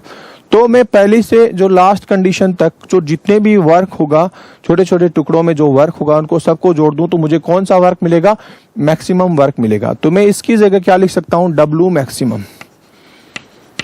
ठीक है, अब मैं क्या करता हूं, इसको इंटीग्रेट करता हूं, माइनस को बाहर निकाला, ठीक है, ये V1 और ये V2 और P DV ये मैंने लिया। अब आप देखिए, मैं आपको पता है कि आइडियल गैस इक्वेशन से हम क्या लिख सकते हैं, PV इक्वल टू क्या होती है, nRT होता है कि नहीं, PV इक्वल टू क्या होता है, nRT। तो मैं P की जगह क्या लिख सकता हूं, P इक्वल टू क्या लिख सकता हूं, nR और T अपॉन V लिख सकता हूं, ठीक है। n क्या है, उस पिस्टन में लिए हुए गैसेस के मोल, R एक यूनिवर्सल गैस कांस्टेंट है, ये मैं टेम्परेचर कांस्टेंट है तब कर रहा हूं, ये कांस्टेंट टेम्परेचर पर कर रहा हूं, इसलिए हम लिख सकते हैं आइसोथर्मल। क्या लिख सकते हैं इसके लिए, ये कौन सी कंडीशन में हो रहा है, आइसोथर्मल कंडीशन पे हो रहा है, आइसोथर्मल, ठीक है, तो मैंने ये आइसोथर्मल कंडीशन भी यहाँ पे हेडिंग में पुट कर दी है। तो डेरिवेशन ऑफ वी मैक्सिमम कौन सी कंडीशन है? रिवर्सिबल प्रोसेस है और क्या है? आइसोथर्मल है। रिवर्सिबल आइसोथर्मल प्रोसेस के लिए हम वर्क कैलकुलेट कर रहे हैं। तो देखिए मैंने ये जानबूझ कर क्या भी लिखा है, ठीक है, ताकि आपको पता चल जाए कौन सी कंडीशन पे है, कांस्टेंट टेम्परेचर पर है, टेम्परेचर इसका फिक्स है। तो मैं इसकी जगह क्या लिख सकता हूं अभी? डब्ल्यू मैक्स, क्या लिखेंगे इसकी जगह? V1 और V2। P की जगह मैं लिख रहा हूं NRT अपॉन V, इस P की जगह मैं ये लिख रहा हूं और ये क्या हो गया? DV। ओके, N कांस्टेंट है, R कांस्टेंट है, T कांस्टेंट है, तो मैं इनको बाहर निकाला, उनका इंटीग्रेशन नहीं होता। तो W max equal to minus NRT। Okay, अंदर इंटीग्रेशन हम ले रहे हैं इसका V1 और V2 और क्या बचता है? dv upon v। dx upon x का जो इंटीग्रेशन करते हैं तो क्या होता है? ln x। नेचुरल लॉग के फॉर्म में क्या लिख सकते हैं? ln x। तो dv अपॉन v का जब इंटीग्रेशन करेंगे तो हम क्या लिख सकते हैं? ln v लिख सकते हैं, नेचुरल लॉग के फॉर्म में लिख सकते हैं। तो w मैक्स इक्वल टू क्या लिख सकते हैं? माइनस NRT, ठीक है, और इसको मैं लिख सकता हूं ln, बोलिए क्या लिखेंगे? ln v, नेचुरल लॉग के फॉर्म में लिख सकते हैं। ये लिमिट्स हैं v1 और ये v2।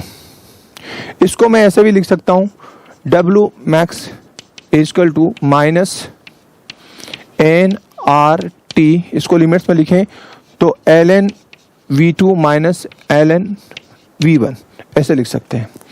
और इसको हम यूं भी लिख सकते हैं ln v2 minus ln v1 को हम लिख सकते हैं ln v2 अपॉन v1। तो हमारा जो फॉर्मूला बन रहा है w मैक्स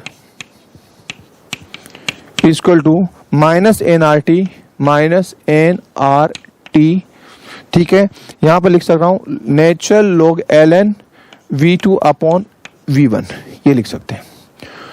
लेकिन हमारी जितनी भी जो न्यूमेरिकल करेंगे हम, जिसकी जो वैल्यूज होंगी लॉग फॉर्म में, वो log 10 पर होंगी। बेस क्या होगा उसका? 10। तो मैं नेचुरल लॉग को log 10 में कन्वर्ट करने के लिए इसको 2.303 से मल्टीप्लाई कर देता हूं। तो इस तरीके से ये नेचुरल लॉग है वो किस में कन्वर्ट हो जाएगा? नेचुरल लॉग log 10 में कन्वर्ट हो जाएगा। तो मैं इसको मल्टीप्लाई कर रहा हूं माइनस 2.303 NRT log 10। अब इसका बेस क्या होगा? log 10, जो लिखते नहीं है v2 अपॉन v1। ये हमारे पास फॉर्मूला डिराइव हुआ है।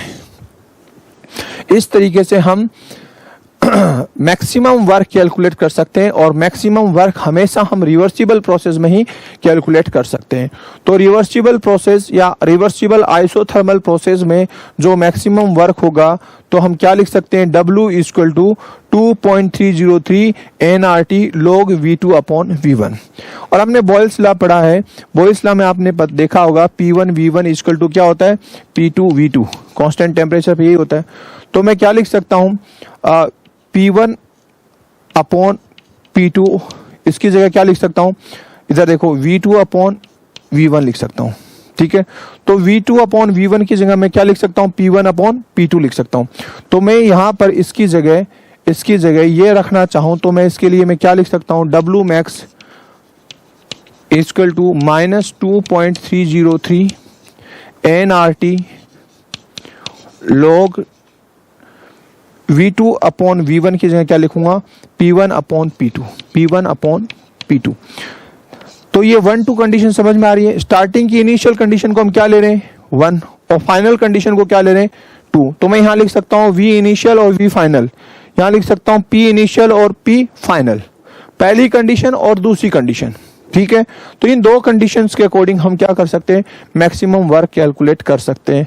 तो देख लीजिए आपने किस तरह से ये फॉर्मूला डिराइव किया है। हमारे ज्यादातर न्यूमेरिकल जेई सेगमेंट में जो आते हैं वो इन फॉर्मूले पर आते हैं, आप भूल ना जाएं, इसलिए मैंने डिराइव आपको सिखा दिया। ये बहुत ही इंपॉर्टेंट सेगमेंट है, इसको आप याद रखिए। Thank you.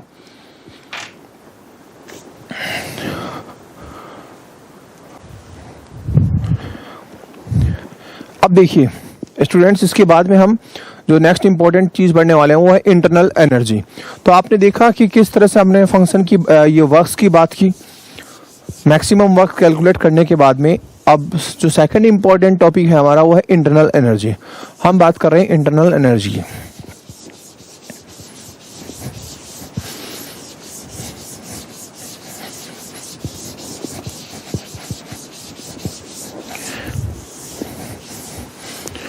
देखिए,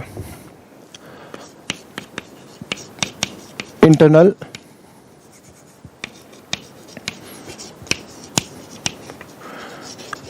एनर्जी, ठीक है।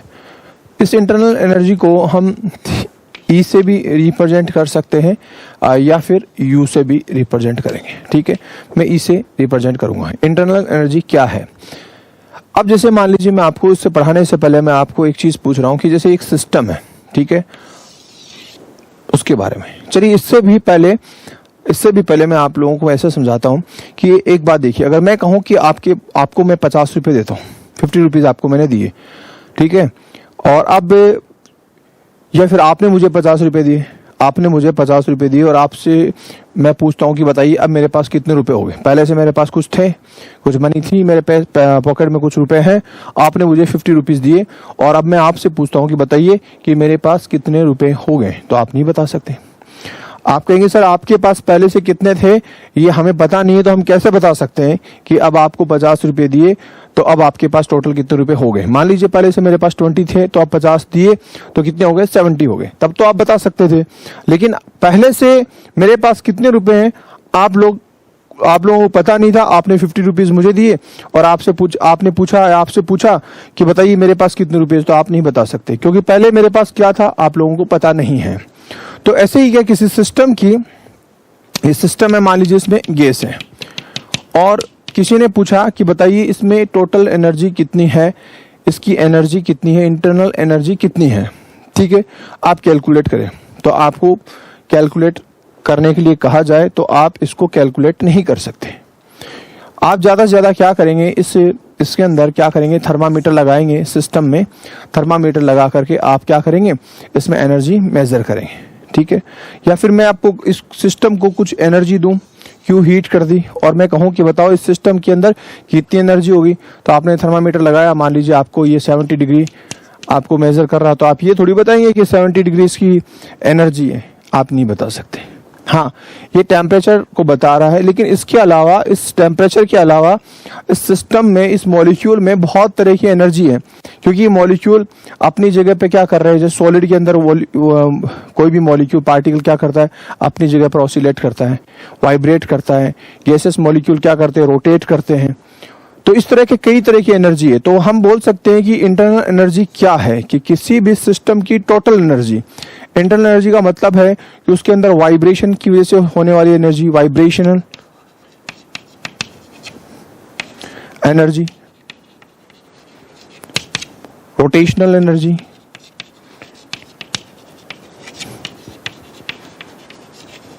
ठीक है, ट्रांसलेशनल एनर्जी और थर्मल एनर्जी, और बहुत सारी, इलेक्ट्रॉन के रिपल्सन की वजह से, इलेक्ट्रॉनिक अट्रैक्शन की वजह से, इलेक्ट्रॉन की स्पिन की वजह से बहुत तरह की एनर्जी होती है। तो हम बोल सकते हैं कि इंटरनल एनर्जी क्या है, तो किसी सिस्टम की जितनी भी एनर्जी है उन सब का समेशन ऑफ टोटल एनर्जी से, उसको हम क्या बोल सकते हैं, इंटरनल एनर्जी बोल सकते हैं। तो इंटरनल एनर्जी क्या है, किसी सिस्टम की टोटल एनर्जी, उसके अंदर जितनी भी तरह की एनर्जी है उन सब एनर्जी को जोड़ दो तो हमको क्या मिलेगी, इंटरनल एनर्जी मिलेगी। लेकिन इंटरनल एनर्जी को एग्जैक्टली कैलकुलेट करना मुश्किल है, कैलकुलेट नहीं कर सकते, ठीक है। तो ये तो हुआ इंटरनल एनर्जी। अब इंटरनल एनर्जी से रिलेटेड हम कुछ चीज पढ़ रहे हैं, वो देखिए ध्यान से। एक सिस्टम है, ठीक है, इसकी आपको मैं कहूं कि इसके अंदर इंटरनल एनर्जी क्या है, ये पहली कंडीशन में मैं बोलता हूं इंटरनल एनर्जी बताइए, तो आप नहीं बता सकते। लेकिन मैंने इसको हीट दी, क्यों दिया, मतलब उसमें मैंने 50 हीट ऐड कर दी, ऐसे मान लीजिए, और अब आपसे पूछूं कि बताइए टोटल एनर्जी क्या है अब इसकी, तो आप ये भी नहीं बता सकते। आप ना तो ये बता सकते कि पहले टोटल एनर्जी क्या थी, और ना ही आप बता सकते कि टोटल एनर्जी क्या है। लेकिन हाँ, आप ये जरूर बता सकते हैं कि पहले और अब में कितना डिफरेंस आ गया। आप बता सकते हैं सर, मैं ये बता सकता हूं कि एनर्जी डिफरेंस कितना है, डेल्टा ई कितना है, तो डेल्टा ई कितना होगा 50, यानी डेल्टा ई का मतलब क्या हुआ कि पहले कितनी E2 माइनस E1, पहले E1 थी अब कितनी होगी E2, सेकंड स्टेट में आ गया, तो दोनों का डिफरेंस कितना है 50, ये आप बता सकते हैं। लेकिन आपको ये नहीं पता कि टोटल एनर्जी पहले कितनी थी, हीट देने के बाद में टोटल एनर्जी कितनी है, ये आप नहीं बता सकते, लेकिन दोनों का डिफरेंस बता सकते हैं, ठीक है। और वो डिफरेंस कितना है 50 है, तो हम बता सकते हैं। हम टोटल एनर्जी को कभी भी कैलकुलेट नहीं कर सकते, लेकिन कुछ प्रोसेसिंग होने के बाद में एनर्जी में क्या चेंजेस होते हैं उसको हम फाइंड कर सकते हैं। तो हम ये याद रखेंगे कि कभी भी किसी सिस्टम की इंटरनल एनर्जी को कभी भी एग्जैक्टली फाइंड नहीं किया जा सकता, लेकिन डिफरेंस को फाइंड किया जा सकता है। Delta E equal to E2 minus E1। तो एक तो आपको पता चल गया कि इंटरनल एनर्जी है क्या। इंटरनल एनर्जी क्या है बोलिए? Internal energy is the summation of total energies. एक तो ये पॉइंट याद रखना है। दूसरा, इसका हम कैलकुलेट कर सकते हैं डिफरेंस, तो हम बोल सकते हैं ये क्या स्टेट फंक्शन है, स्टेट फंक्शन। ओके, और आपको अब इंटरनल एनर्जी को कैसे रिलेट करना है वो चीज हमको पढ़नी है। तो देखिए अगली पॉइंट बात कर रहे हैं, क्वेश्चंस की लैंग्वेज कैसे कैसे होती है वो हम देखेंगे। अब जैसे मान लीजिए ये एक सिस्टम है, ठीक है। अब मैं इसकी इंटरनल एनर्जी में चेंज कर रहा हूं, इंटरनल एनर्जी में चेंज कर रहा हूं, तो मुझे इंटरनल एनर्जी बढ़ानी है। पहले ये E1 थी और ये बढ़ करके कितनी हो जाएगी, E2 हो जाएगी, ठीक है। तो मैं इंटरनल एनर्जी को बढ़ाने के लिए यानी डेल्टा ई को बढ़ा रहा हूं, डिफरेंस को बढ़ा रहा हूं, तो इसके लिए मैं क्या कर सकता हूं कि इस सिस्टम को क्या करूं, मैं हीट दे दूं, इसको हीट बाहर से प्रोवाइड कर दूं। तो जो हीट मान लीजिए आपने इसको 50 हीट दे दी, या मान लीजिए 20 हीट इसको दी, ठीक है, तो 20 हीट इसको दे दी। ओके, एक दूसरा तरीका है कि मैं इस सिस्टम पर क्या करा दूं, वर्क करा दूं। इस सिस्टम पर वर्क कराऊंगा, जब किसी सिस्टम पर मैं वर्क कराऊंगा, वर्क डन कराऊंगा, तो सिस्टम की क्या होगी, एनर्जी बढ़ जाएगी। और जब सिस्टम खुद वर्क डन कर देगा तो उसकी एनर्जी क्या हो जाएगी, कम हो जाएगी, घट जाएगी। तो मैं इस पर वर्क करा देता हूं, ठीक है। मान लीजिए मैं इस पर 30 वर्क करा देता हूं, ठीक है। तो ये वर्क इस सिस्टम पर हुआ है, तो इसलिए मैं क्या लिख सकता हूं, इसमें एनर्जी पहुंची है तो 30। तो आपसे पूछे कि बताओ इंटरनल एनर्जी कितनी बढ़ गई, तो हम क्या बोलेंगे कि डेल्टा ई कितना हो गया, कितना बढ़ गया। तो देखो यहां से कितनी एनर्जी मिल रही है इसको 20, और यहां से कितनी एनर्जी मिल रही है 30। तो टोटल कितनी एनर्जी मिली इसको बोलिए, 50 एनर्जी मिल गई। डेल्टा ई की वैल्यू कितनी हो गई, पहले से अब कितनी बढ़ के आएगी, 50 बढ़ के आ गई। तो मेरे पास ये इससे इक्वेशन क्या बनती है, डेल्टा ई क्यू, जब इसको एनर्जी सिस्टम को मिल रही है, हीट मिल रही है, तो मैं लिखूंगा प्लस क्यू या क्यू, और जब इस सिस्टम पर वर्क हो रहा है तो डब्ल्यू। तो मेरे पास ये इक्वेशन बन जाती है। तो आपको लैंग्वेज पकड़नी है कि जब सिस्टम में हीट दी जा रही है और सिस्टम पर वर्क किया जा रहा है तो इंटरनल एनर्जी कितनी होगी, क्यू प्लस डब्ल्यू। ये पहली कंडीशन। अब दूसरी कंडीशन देखिए, अगर मैं मान लीजिए ये बोल रहा हूं कि पहले एनर्जी क्या थी, E1 थी, फिर इंटरनल एनर्जी क्या हो गई, E2 हो गई, चेंज हो गई। कैसे चेंज हुई, क्या किया आपने इसको हीट दी, क्या किया, इसको हीट दिया, कितना 20 हीट दिया, ये लो प्लस 20 हीट दी है, तो ये जुड़ गई इसके अंदर, इंटरनल एनर्जी क्या होगी, बढ़ेगी। और इसने वर्क किया, सिस्टम ने काम किया, सिस्टम पर काम नहीं किया है, वर्क डन ऑन सिस्टम नहीं हुआ है, सिस्टम खुद काम कर रहा है, ठीक है, वर्क डन बाय सिस्टम है। तो इसका मतलब इसने एनर्जी रिलीज की है, कहीं बाहर निकाली है, एनर्जी बाहर निकली है। तो मान लीजिए इसने 10 वर्क किया है, तो आप वर्क की वैल्यू जो रख रहे हैं वो माइनस में आएगी, -10, क्योंकि एनर्जी इतनी बाहर निकल रही है। तो अब आप लोगों से पूछे कि बताओ इस सिस्टम में एनर्जी में डिफरेंस कितना आया, इसकी इंटरनल एनर्जी कितनी बढ़ी या कितनी घटी।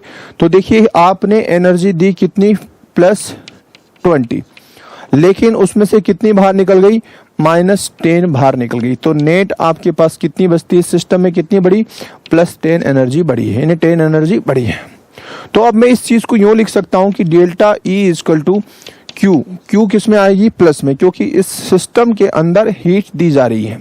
ओके, और इस सिस्टम से एनर्जी बाहर निकल रही है, कितनी, 10।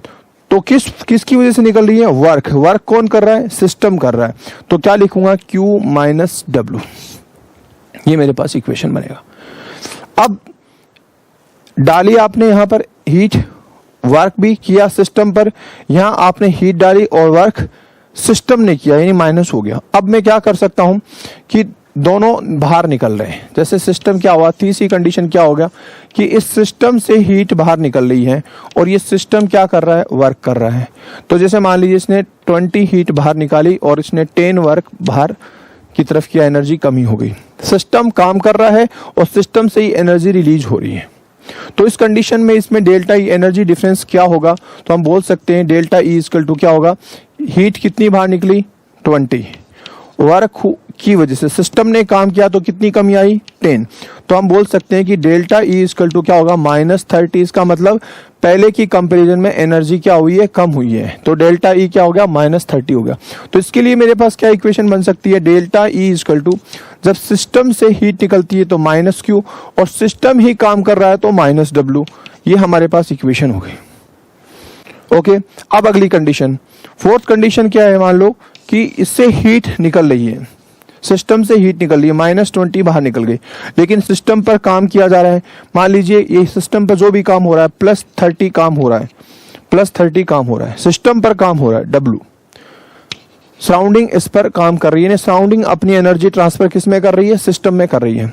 तो बताइए इसके अंदर अभी एनर्जी डेल्टा ई का डिफरेंस कितना होगा, तो डेल्टा ई इक्वल टू, बताइए कितनी एनर्जी बाहर निकली, -20, कितनी एनर्जी एड हुई वर्क के थ्रू, तो +30, तो नेट एनर्जी कितनी बढ़ी, +10 एनर्जी बढ़ी। ओके, तो इसके लिए हम क्या इक्वेशन लिख सकते हैं, delta E equal to, heat निकल रही है इसलिए -Q और वर्क सिस्टम पर हो रहा है इसलिए एनर्जी जुड़ रही है W। तो ऐसे अलग अलग टाइप के न्यूमेरिकल बनेंगे, उसमें आपको इक्वेशन बनानी आनी चाहिए। तो सिस्टम के अंदर हीट जा रही है, या सिस्टम पर काम हो रहा है, या काम कौन कर रहा है, सिस्टम कर रहा है, ये चीज आपको पकड़नी होगी। तो मैं इन सब इक्वेशन को मुझे ऐसा लिख देना चाहिए, डेल्टा ई इक्वल टू क्या लिखूं, Q और W। तो ये प्लस माइनस लिख दूं और इसको क्या लिख दूं, प्लस माइनस।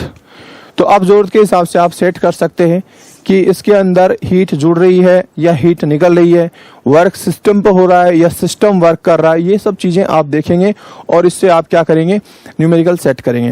लेकिन सब की एनर्जी आपको क्या रखनी है, सेम रखनी है। अगर ये यहाँ पर मैं आपको जूल्स में ले रहा हूं तो जूल्स में लेनी है, ऐसा नहीं कैलोरी में ले लिया या जूल में ले लिया। तो सारे यूनिट सेम रखने हैं और आपको अच्छे से कैलकुलेट करनी है। लेकिन जनरली हम इसको ऐसे लिखते हैं, delta E equal to Q, internal energy को कैसे बढ़ाया जा सकता है, उसमें हीट दे करके और उस पर काम कर करके इंटरनल एनर्जी को बढ़ाया जा सकता है। इसलिए इस इक्वेशन को हम ऐसे लिखते हैं। अब आप अपनी सहूलियत के अकॉर्डिंग जैसे जैसे क्वेश्चन के अंदर कंडीशंस आती हैं वैसे वैसे आप इसको अप्लाई कर सकते हैं। ठीक है, तो ये हमने देखा कि इंटरनल एनर्जी क्या है। इंटरनल एनर्जी एक स्टेट फंक्शन है, याद रखिए। समझ में आ रहा है कि नहीं? तो ये उस पाथ पर डिपेंड नहीं करता, फाइनल और स्टार्टिंग की और लास्ट कंडीशन पर क्या करेगा, डिपेंड करेगा, उसके पाथ पर डिपेंड नहीं करेगा। ओके, चलिए इसको नोट कीजिए।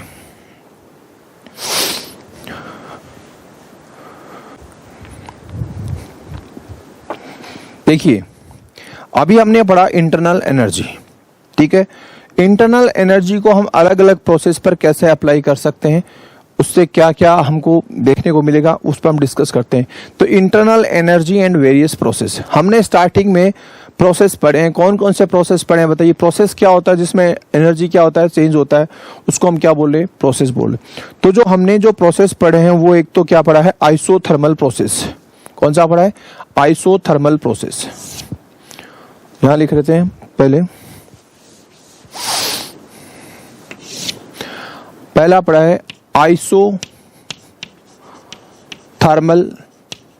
प्रोसेस। दूसरा क्या पढ़ा है, दूसरा पढ़ा है हमने आइसोकोरिक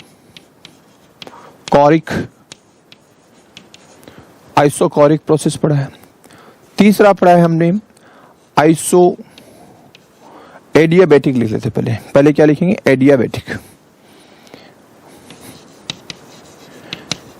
एडियाबैटिक प्रोसेस। और फोर्थ पढ़ा है आइसोबैरिक प्रोसेस, आइसोबैरिक प्रोसेस। ये हमने 4 पढ़ा। इसके अलावा आज हमने पढ़े रिवर्सिबल और इरिवर्सिबल। हम इन 4 प्रोसेस के बारे में देखते हैं कि इंटरनल एनर्जी का कैसा क्या रोल है। जब मैंने ये पढ़ाया था तब आप लोगों को बता भी दिया था स्टार्टिंग में, लेकिन अब डिटेल्स में हम थोड़ा देख लेते हैं। देखिए पहले हम बात कर रहे हैं आइसोथर्मल प्रोसेस। ठीक है, आइसोथर्मल प्रोसेस हमने पढ़ा, इसमें क्या नाम से पता है इसके अंदर क्या होगा, टेम्परेचर कांस्टेंट होता है। ठीक है, अभी हमने देखा कि इंटरनल एनर्जी का क्या है, इंटरनल एनर्जी क्या लिखा हमने, Q, या तो हीट दे दें उसको और उस पर क्या करते हैं, काम कर दें, वर्क कर दें, वर्क डन करा दें तो इंटरनल एनर्जी बढ़ जाया करती है। ठीक है, तो देखिए मैं एक सिस्टम लेता हूं, ये मान लीजिए एक सिस्टम है, इसमें गैस भरी हुई है, ये पिस्टन है और इसमें ये गैस भरी हुई है। ठीक है, अब आपको पता है कि इस सिस्टम में ये जब काम करेगी, एक्सपैंड करेगी, इस पिस्टन को क्या करेगी, फैलाएगी, फैला सकती, ये सिस्टम को यहां तक लेके आ सकती है, फैला सकती है, मैक्सिमम मान लो यहां तक फैल रहा है। ठीक है, चलिए तो इसकी इंटरनल एनर्जी कैसे कैसे चेंज हो सकती है हम बात कर रहे हैं। या तो हम क्या कर सकते हैं इस पर, बोलिए, या तो हम क्या कर सकते हैं, इसको एनर्जी दे सकते हैं, बाहर से हीट दे सकते हैं, या अंदर से हीट बाहर आ सकती है। इस वजह से इसकी इंटरनल एनर्जी क्या हो सकती है, चेंज हो सकती है। ठीक है, दूसरा ये सिस्टम क्या कर सकता है, फैल सकता है, गैस फैल सकती है, या फिर क्या होंगे, कॉन्ट्रैक्ट हो सकती है। यानी या तो ये क्या कर सकता है, सिस्टम वर्क कर सकता है, एनर्जी लूज कर सकता है, या फिर इस पर क्या कर सकते हैं, वर्क करा सकते हैं, इस पर वर्क करा सकते हैं, एक्सपैंड हो सकती है, फैल सकता है, दोनों काम हो सकते हैं। इन सब वजह से इसकी इंटरनल एनर्जी चेंज हो सकती है। लेकिन हम देख रहे हैं कि ये कैसा है, आइसोथर्मल प्रोसेस है, यानी इसमें टेम्परेचर क्या है, कांस्टेंट है। जब हमने स्टार्टिंग कंडीशन ली थी टेम्परेचर वही है, आफ्टर प्रोसेसिंग भी टेम्परेचर वही है, तो हम बोल सकते हैं कि इस प्रोसेस में डेल्टा टी की वैल्यू क्या है, बोलिए 0 है, डिफरेंस नहीं आ रहा है, टेम्परेचर में कोई डिफरेंस नहीं आ रहा है। अब टेम्परेचर में आपको पता है डिफरेंस है, वो किसको इंडिकेट करता है, वो जो थर्मल एनर्जी आपने उसको दी है, उसको आप, उसका कंटेंट क्या है, टेम्परेचर, उसको पता कैसे करेंगे, टेम्परेचर की बिहाफ पर करेंगे।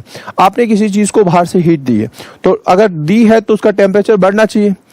ठीक है, और आपने उसको हीट उसकी अब्जॉर्ब की, बाहर निकाली, तो उसका टेम्परेचर क्या होता है, कम हो जाता है। तो हम जो डायरेक्ट टेम्परेचर का रिलेशन है वो हीट से सेट कर रहे हैं, हीट देंगे तो टेम्परेचर बढ़ना चाहिए, और इसकी हीट बाहर निकालेंगे तो टेम्परेचर घटना चाहिए। लेकिन इस सिस्टम में, इस प्रोसेस में तो क्या हो रहा है, डेल्टा टी क्या हो रहा है, बोलिए, चेंज ही नहीं हो रहा, डेल्टा टी कांस्टेंट है, डेल्टा टी क्या 0। इसका मतलब आपने जो हीट दी है, ठीक है, जो हीट दी है वो उसमें एनर्जी को बढ़ा नहीं रही है, डिफरेंस टेम्परेचर का कितना आ रहा है, 0 आ रहा है। तो इसका मतलब जितना आपने हीट दी है तो फिर वो एनर्जी गई कहां, वो एनर्जी गई कहां, इसका मतलब ये एनर्जी कंज्यूम हो गई। जैसे ही आपने हीट दी तो ये सिस्टम काम कर रहा है, ये फैल रहा है गैस को, गैस क्या कर रही है, इस पिस्टन को लेकर के यहां से लेकर के यहां तक एलिवेट कर रही है, इसको लेकर के यहां से यहां तक आ रही है। यानी जितनी आपने एनर्जी दी उतनी की उतनी एनर्जी कंज्यूम हो गई, किसमें कंज्यूम हो गई, वर्क डन में कंज्यूम हो गई। ये गैसों ने, इन सिस्टम ने काम कर लिया, इसको लेकर के यहां पहुंच गए, तभी तो टेम्परेचर बढ़ा नहीं। इसका मतलब इंटरनल एनर्जी नहीं बढ़ रही है, एनर्जी जितनी पहले थी उतनी ही है, क्योंकि आपने हीट दी। तो हीट देने से अगर एनर्जी बढ़ती तो वो इंडिकेशन हमको यहां से पता चलता।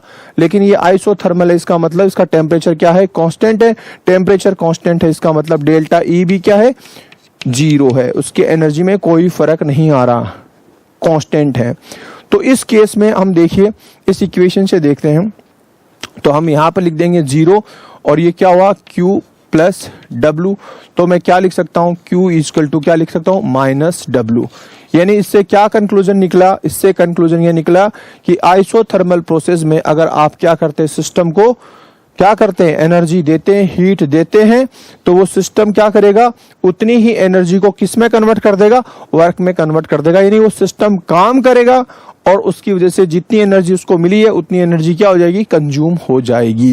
ये बोलिए बात समझ में आएगी नहीं? ठीक है, इसको एक एग्जांपल से, तो अभी हमारे पास जो रिलेशन सेट हुआ वो क्या कि आइसोथर्मल में हम क्या पढ़ेंगे, क्या बोल सकते हैं कि इसके लिए Q इक्वल टू क्या होता है, -W होता है। ये हमेशा याद रखना है। जितना आप सिस्टम में हीट डालेंगे, जितना आप सिस्टम में हीट डालेंगे, उस सिस्टम उतनी हीट को क्या करेगा, कंज्यूम करने के लिए उतना काम कर देगा। इंटरनल एनर्जी में कोई चेंज नहीं होगा। बोलिए बात समझ में आती है कि नहीं? अब हम क्या करते हैं, इसको एक एग्जांपल लेके दिखाता हूं आपको। देखिए, चलिए इसको एक एग्जांपल से समझते हैं कि मैं क्या करता हूं, एक आइस ले रहा हूं, ऐसे समझो। आइस जानते हैं, ये आइस यानी H2O सॉलिड, ये मैंने आइस ले लिया। अब मैं इमेजिन कीजिए, मैंने इसको हीट दी, 40 किलो जूल हीट दे दी, 40 किलो जूल, ऐसे मान लीजिए मैंने इसको कितना हीट दिया, 40 किलो जूल हीट दे दिया। ओके, ये आइस है। तो ये क्या होगा कि आइस अभी हीट लेकर के H2O यानी लिक्विड में कन्वर्ट हो गया। ठीक है, तो मैं यहां पर बात करता हूं कि यहां पर टेम्परेचर कितना था, आप बोलेंगे सर 0 डिग्री सेल्सियस। जब ये आइस थी तो टेम्परेचर कितना है, 0 डिग्री सेल्सियस। अब आपसे पूछा जाए कि मेल्ट होते ही ये वाटर जो जैसे ही मेल्ट हुआ है, इसको हम फ्यूजन बोलते हैं, फ्यूजन। ये जैसे ही फ्यूजन हुआ है, मेल्ट हुआ है, तो इसका टेम्परेचर वाटर का कितना होगा। तो आप कई बच्चे सोचते होंगे कि टेम्परेचर बढ़ गया होगा, लेकिन नहीं, टेम्परेचर नहीं बढ़ता है। जैसे ही मेल्ट होता है, ये फ्यूज होता है, आइस सॉलिड फॉर्म से वाटर फॉर्म में आता है, तो इसका टेम्परेचर भी कितना होता है, 0 डिग्री सेल्सियस होता है। इसका मतलब ये जो फ्रीजिंग है, ये जो मेल्टिंग है, ये जो फ्यूजन हो रहा है, उसमें टेम्परेचर क्या है, कांस्टेंट है। तो इसका मतलब क्या हुआ कि इसको जितनी एनर्जी दी थी वो एनर्जी किस में कंज्यूम हो गई है, वो कंज्यूम हो गई वर्क में। तो इसने काम कर लिया, इस सिस्टम ने काम कर लिया। क्या काम कर लिया, ये आइस फैल गई है, यानी लिक्विड हो गई है। सॉलिड फॉर्म से थी, इसके मॉलिक्यूल्स फैल गए होंगे, एक्सपैंड हो गए होंगे। तो सिस्टम ने काम कर लिया। सिस्टम काम करने का मतलब एनर्जी को कंज्यूम कर रहा है, एनर्जी को खर्च कर रहा है। तो जितनी एनर्जी दी थी उतनी एनर्जी इसने क्या कर दी है, काम करने में खर्च कर दी है। तो आप लिख सकते हैं Q इक्वल टू -W।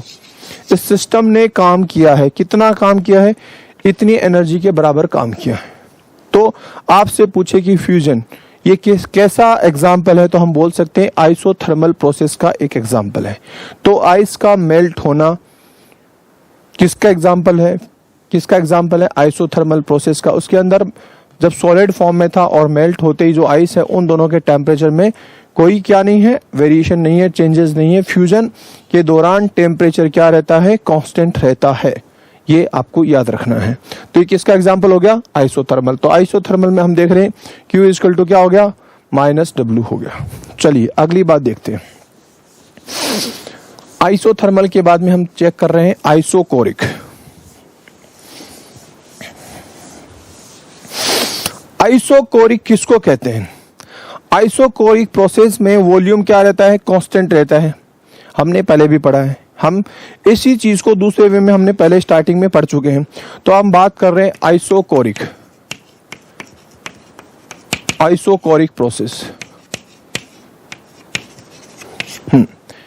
तो आइसोकोरिक प्रोसेस को समझने के लिए मैं क्या करता हूं, एक पिस्टन लेता हूं।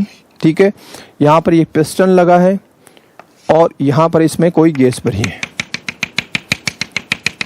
ये गैस भरी हुई है। ठीक है, अब देखिए इसमें हम एनर्जी देंगे, लेंगे, जो भी करेंगे, लेकिन मैं क्या करता हूं, इसको यहां पर लॉक कर देता हूं।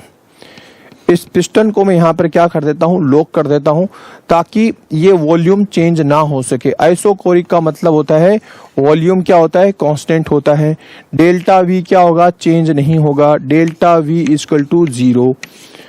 दोनों का डिफरेंस स्टार्टिंग में प्रोसेस करने से पहले, प्रोसेसिंग के बाद में there is no difference in volume, यानी डेल्टा वी क्या है, कांस्टेंट है, 0 है। डेल्टा वी क्या है, 0 है। वॉल्यूम कांस्टेंट है। Is it clear?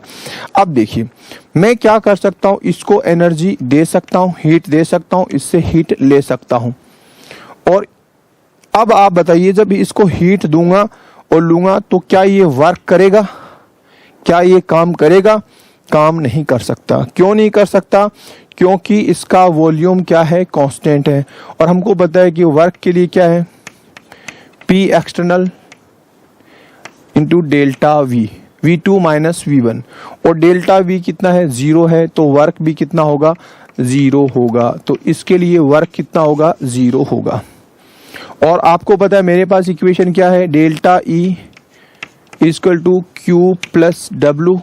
ओके, यहां पर W यानी वर्क क्या है? 0। तो आप बताइए इसके लिए क्या रिलेशन सेट हुआ? Delta E equal to Q। यानी इस सिस्टम में जितनी आप हीट डालेंगे इस सिस्टम की इंटरनल एनर्जी उतनी बढ़ेगी। इस सिस्टम से आप जितनी हीट निकालेंगे इस सिस्टम की इंटरनल एनर्जी उतनी कम होगी। तो हम इसके लिए बोल सकते हैं कि जब वॉल्यूम कांस्टेंट है तो किसी सिस्टम में जो हीट डाली, जो हीट है वो क्या होगी? इंटरनल एनर्जी के बराबर होगी। तो आपको याद रखना है जब मैं ये बोलता हूं कि जब वॉल्यूम कांस्टेंट है तो इंटरनल एनर्जी किसके बराबर होगी? कांस्टेंट वॉल्यूम हीट, ये QV के बराबर होगी। जब वॉल्यूम कांस्टेंट है तो मैं क्या लिख सकता हूं? इसको V लिख सकता हूं। तो internal energy is equal to heat at constant volume. ये आप लोगों को याद रखना है, इसको बहुत हम काम मिलेंगे। तो हम आइसोकोरिक के लिए क्या लिख सकते हैं कि इसमें क्या होगा? वर्क क्या होगा? 0 होगा, हो ही नहीं, हो कुछ वर्क नहीं होगा क्योंकि वॉल्यूम में चेंज नहीं है। इसलिए डेल्टा E इक्वल टू मैं क्या लिख सकता हूं? QV। ये आपको याद रखना है। जो भी सिस्टम की हीट होगी वो किसके बराबर होगी? डेल्टा E के बराबर होगी। कब? जब वॉल्यूम में कोई चेंज ना हो। ठीक है, अब हम बात करते हैं एडियाबैटिक प्रोसेस।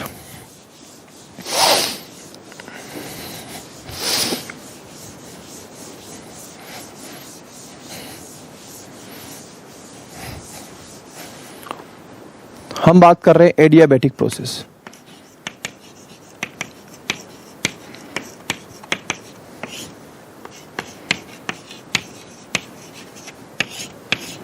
एडियाबैटिक प्रोसेस, इधर देखिए एडियाबैटिक प्रोसेस का मतलब क्या होता है कि जैसे उसके अंदर क्या है, न तो हीट अंदर से बाहर जा सके ना बाहर से अंदर आ सके, ऐसे प्रोसेस को हम क्या बोलते हैं? एडियाबैटिक प्रोसेस बोलते हैं। तो चलिए मैं इसके लिए एक पिस्टन ले रहा हूं, डिजाइन कर रहा हूं उसको।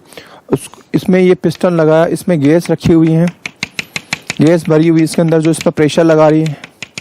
ठीक है, अभी मैं क्या कर रहा हूं, इसको इंसुलेट करने के लिए इसकी दीवारें इस तरह से मोटी ले ली मैंने कि ये इसकी वॉल्स को मैं हीट इंसुलेटर बना रहा हूं, यानी अंदर से बाहर और बाहर से अंदर हीट नहीं आ सके। इस तरह की मैंने इसमें पैटर्न सेट किया है कि अंदर से बाहर और बाहर से अंदर हीट नहीं आ सके। ठीक है, ये मैंने यहां देखा। ठीक है, ये पिस्टन मूव कर सकता है। चलिए, वो पिस्टन पे भी क्या है? एडियाबैटिक वाल है, यानी पिस्टन के थ्रू भी हीट अंदर बाहर नहीं आ रही। चलिए, ये हमने देखा। तो अब हम बात करते हैं इसकी इंटरनल एनर्जी पर। तो आपको पता है कि इससे बाहर हीट आ सकती है, नहीं आ सकती। बाहर से अंदर हीट आ सकती है, नहीं आ सकती। यानी क्या हुआ कि हीट न तो अंदर जा सकती न बाहर आ सकती, हीट इंसुलेट है। तभी इस प्रोसेस को हमने क्या नाम दिया है? बोलिए, एडियाबैटिक प्रोसेस। तो यानी इसमें हीट न तो अंदर से बाहर आएगी न बाहर से अंदर आएगी। तो मैं बोल सकता हूं कि ऐसे प्रोसेस के लिए Q इक्वल टू क्या होगा? 0 होगा।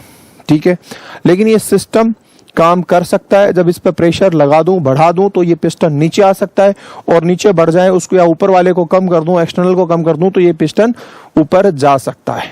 ठीक है, लेकिन इसमें बाहर से हीट अंदर नहीं आ रही, अंदर से हीट बाहर नहीं आ रही। ठीक है, तो ये आप लोगों को ध्यान रखना है। तो इस केस में हम क्या बोल सकते हैं कि ये वर्क कर सकता है, या तो एनर्जी बाहर निकल जाएगी वर्क की वजह से। ठीक है, एनर्जी घट जाएगी, काम करेगा, सिस्टम काम करेगा, तो क्या होगा? यानी फेल जाएगा, एक्सपांड हो रहा है तो सिस्टम की एनर्जी क्या हो जाएगी? कम हो जाएगी। और इसको मैं दबा दूं, यानी इस पर उल्टा काम करा दूं, एक्सटर्नल प्रेशर को बढ़ाने से इन सिस्टम पर काम करा दूं, ये कॉन्ट्रैक्ट हो जाएगा, तो क्या होगा? इस सिस्टम की एनर्जी बढ़ जाएगी। तो वर्क हो सकता है लेकिन हीट का एक्सचेंज नहीं हो सकता। तो हमको पता है कि डेल्टा E इक्वल टू क्या लिखते हैं हम? Q plus W। Q कितनी हो गई, 0 है, तो इसके लिए हम क्या लिख सकते हैं, delta E equal to W। तो काम करेंगे वैसे वैसे क्या होगा, एनर्जी में चेंज होगा।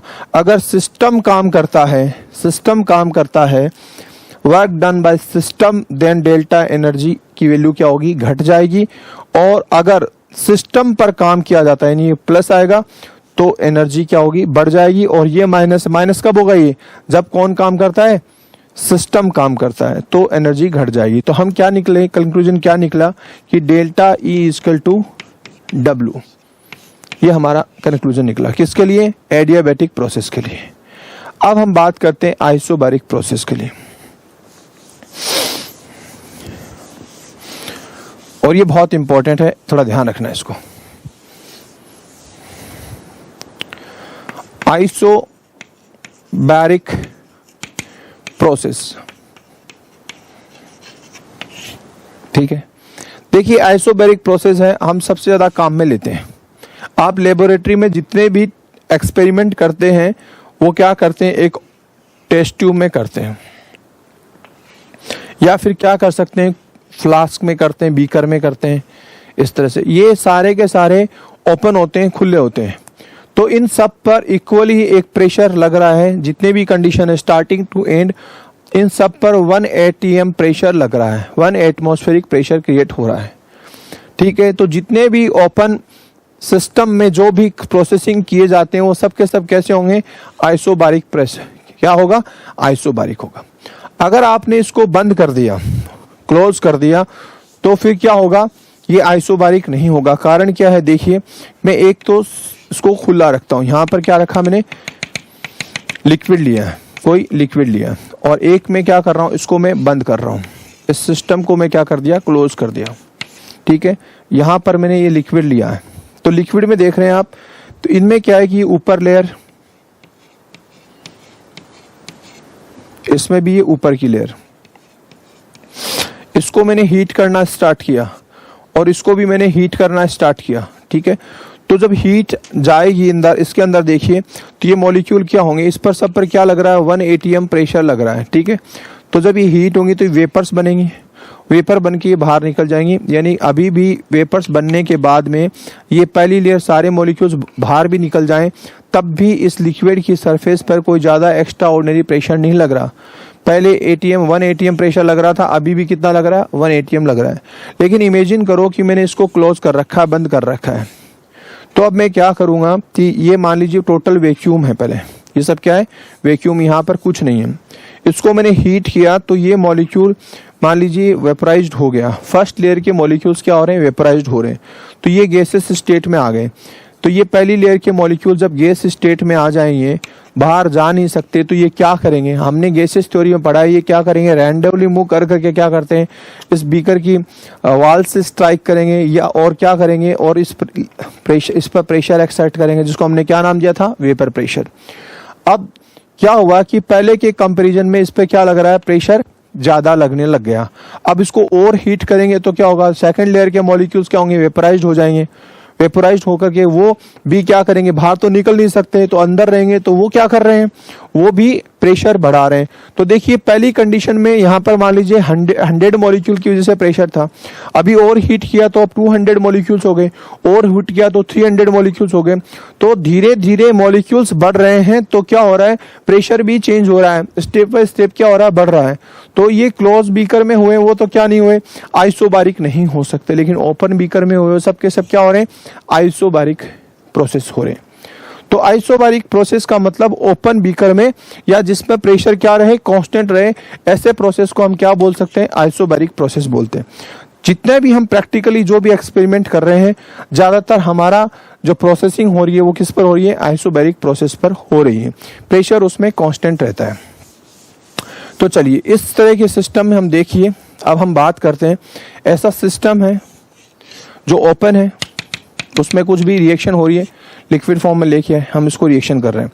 तो अब क्या करेंगे इसके अंदर, तो इंटरनल एनर्जी की बात की जा रही है, इसको मैं अगर क्या दूं, हीट देता हूं, इसको क्या करता हूं, हीट देता हूं, और या इस पर वर्क करता हूं इस पर वर्क करता हूं, तो दोनों ही केस में क्या होगी, बोलिए इसका एनर्जी बढ़ जाएगी, इंटरनल एनर्जी बढ़ जाएगी। तो हम इसके लिए ऐसे लिख सकते हैं कि डेल्टा ई इक्वल टू क्या लिख सकते हैं, बोलिए Q प्लस W।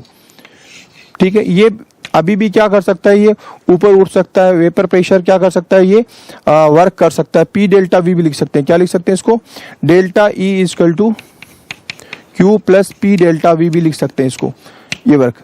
तो अभी देखिए, अब हमारी जो इंपॉर्टेंट जो बात है वो क्या लिख सकते हैं हम इस इक्वेशन से, मैं इसको ऐसा लिख सकता हूं कि Q इक्वल टू, जो Q है ना, ये Q यहीं पर बता देता हूं, चलिए। तो जो ऐसे सिस्टम में, आइसोबारिक सिस्टम में याद रखना आपको, डेल्टा इक्वल टू क्या होगा, Q plus W, Q plus W। इस कंडीशन में जो हम बात कर रहे हैं, इसको Q को जब प्रेशर कांस्टेंट, तो मैं इसको क्या लिख सकता हूं, QP लिख सकता हूं, क्या लिखूंगा, QP। और इस QP को ही मैं बोलता हूं एंथैल्पी, H से इंडिकेट करता हूं। बाद में एंथैल्पी को पता चलेगा हम डेल्टा H से रिप्रेजेंट कर रहे हैं। ठीक है, तो एंथैल्पी क्या है, किसी भी आइसोबारिक सिस्टम में, ओपन सिस्टम में, इस सिस्टम में दी जाने वाली हीट को हम क्या बोलते हैं, एंथैल्पी बोलते हैं।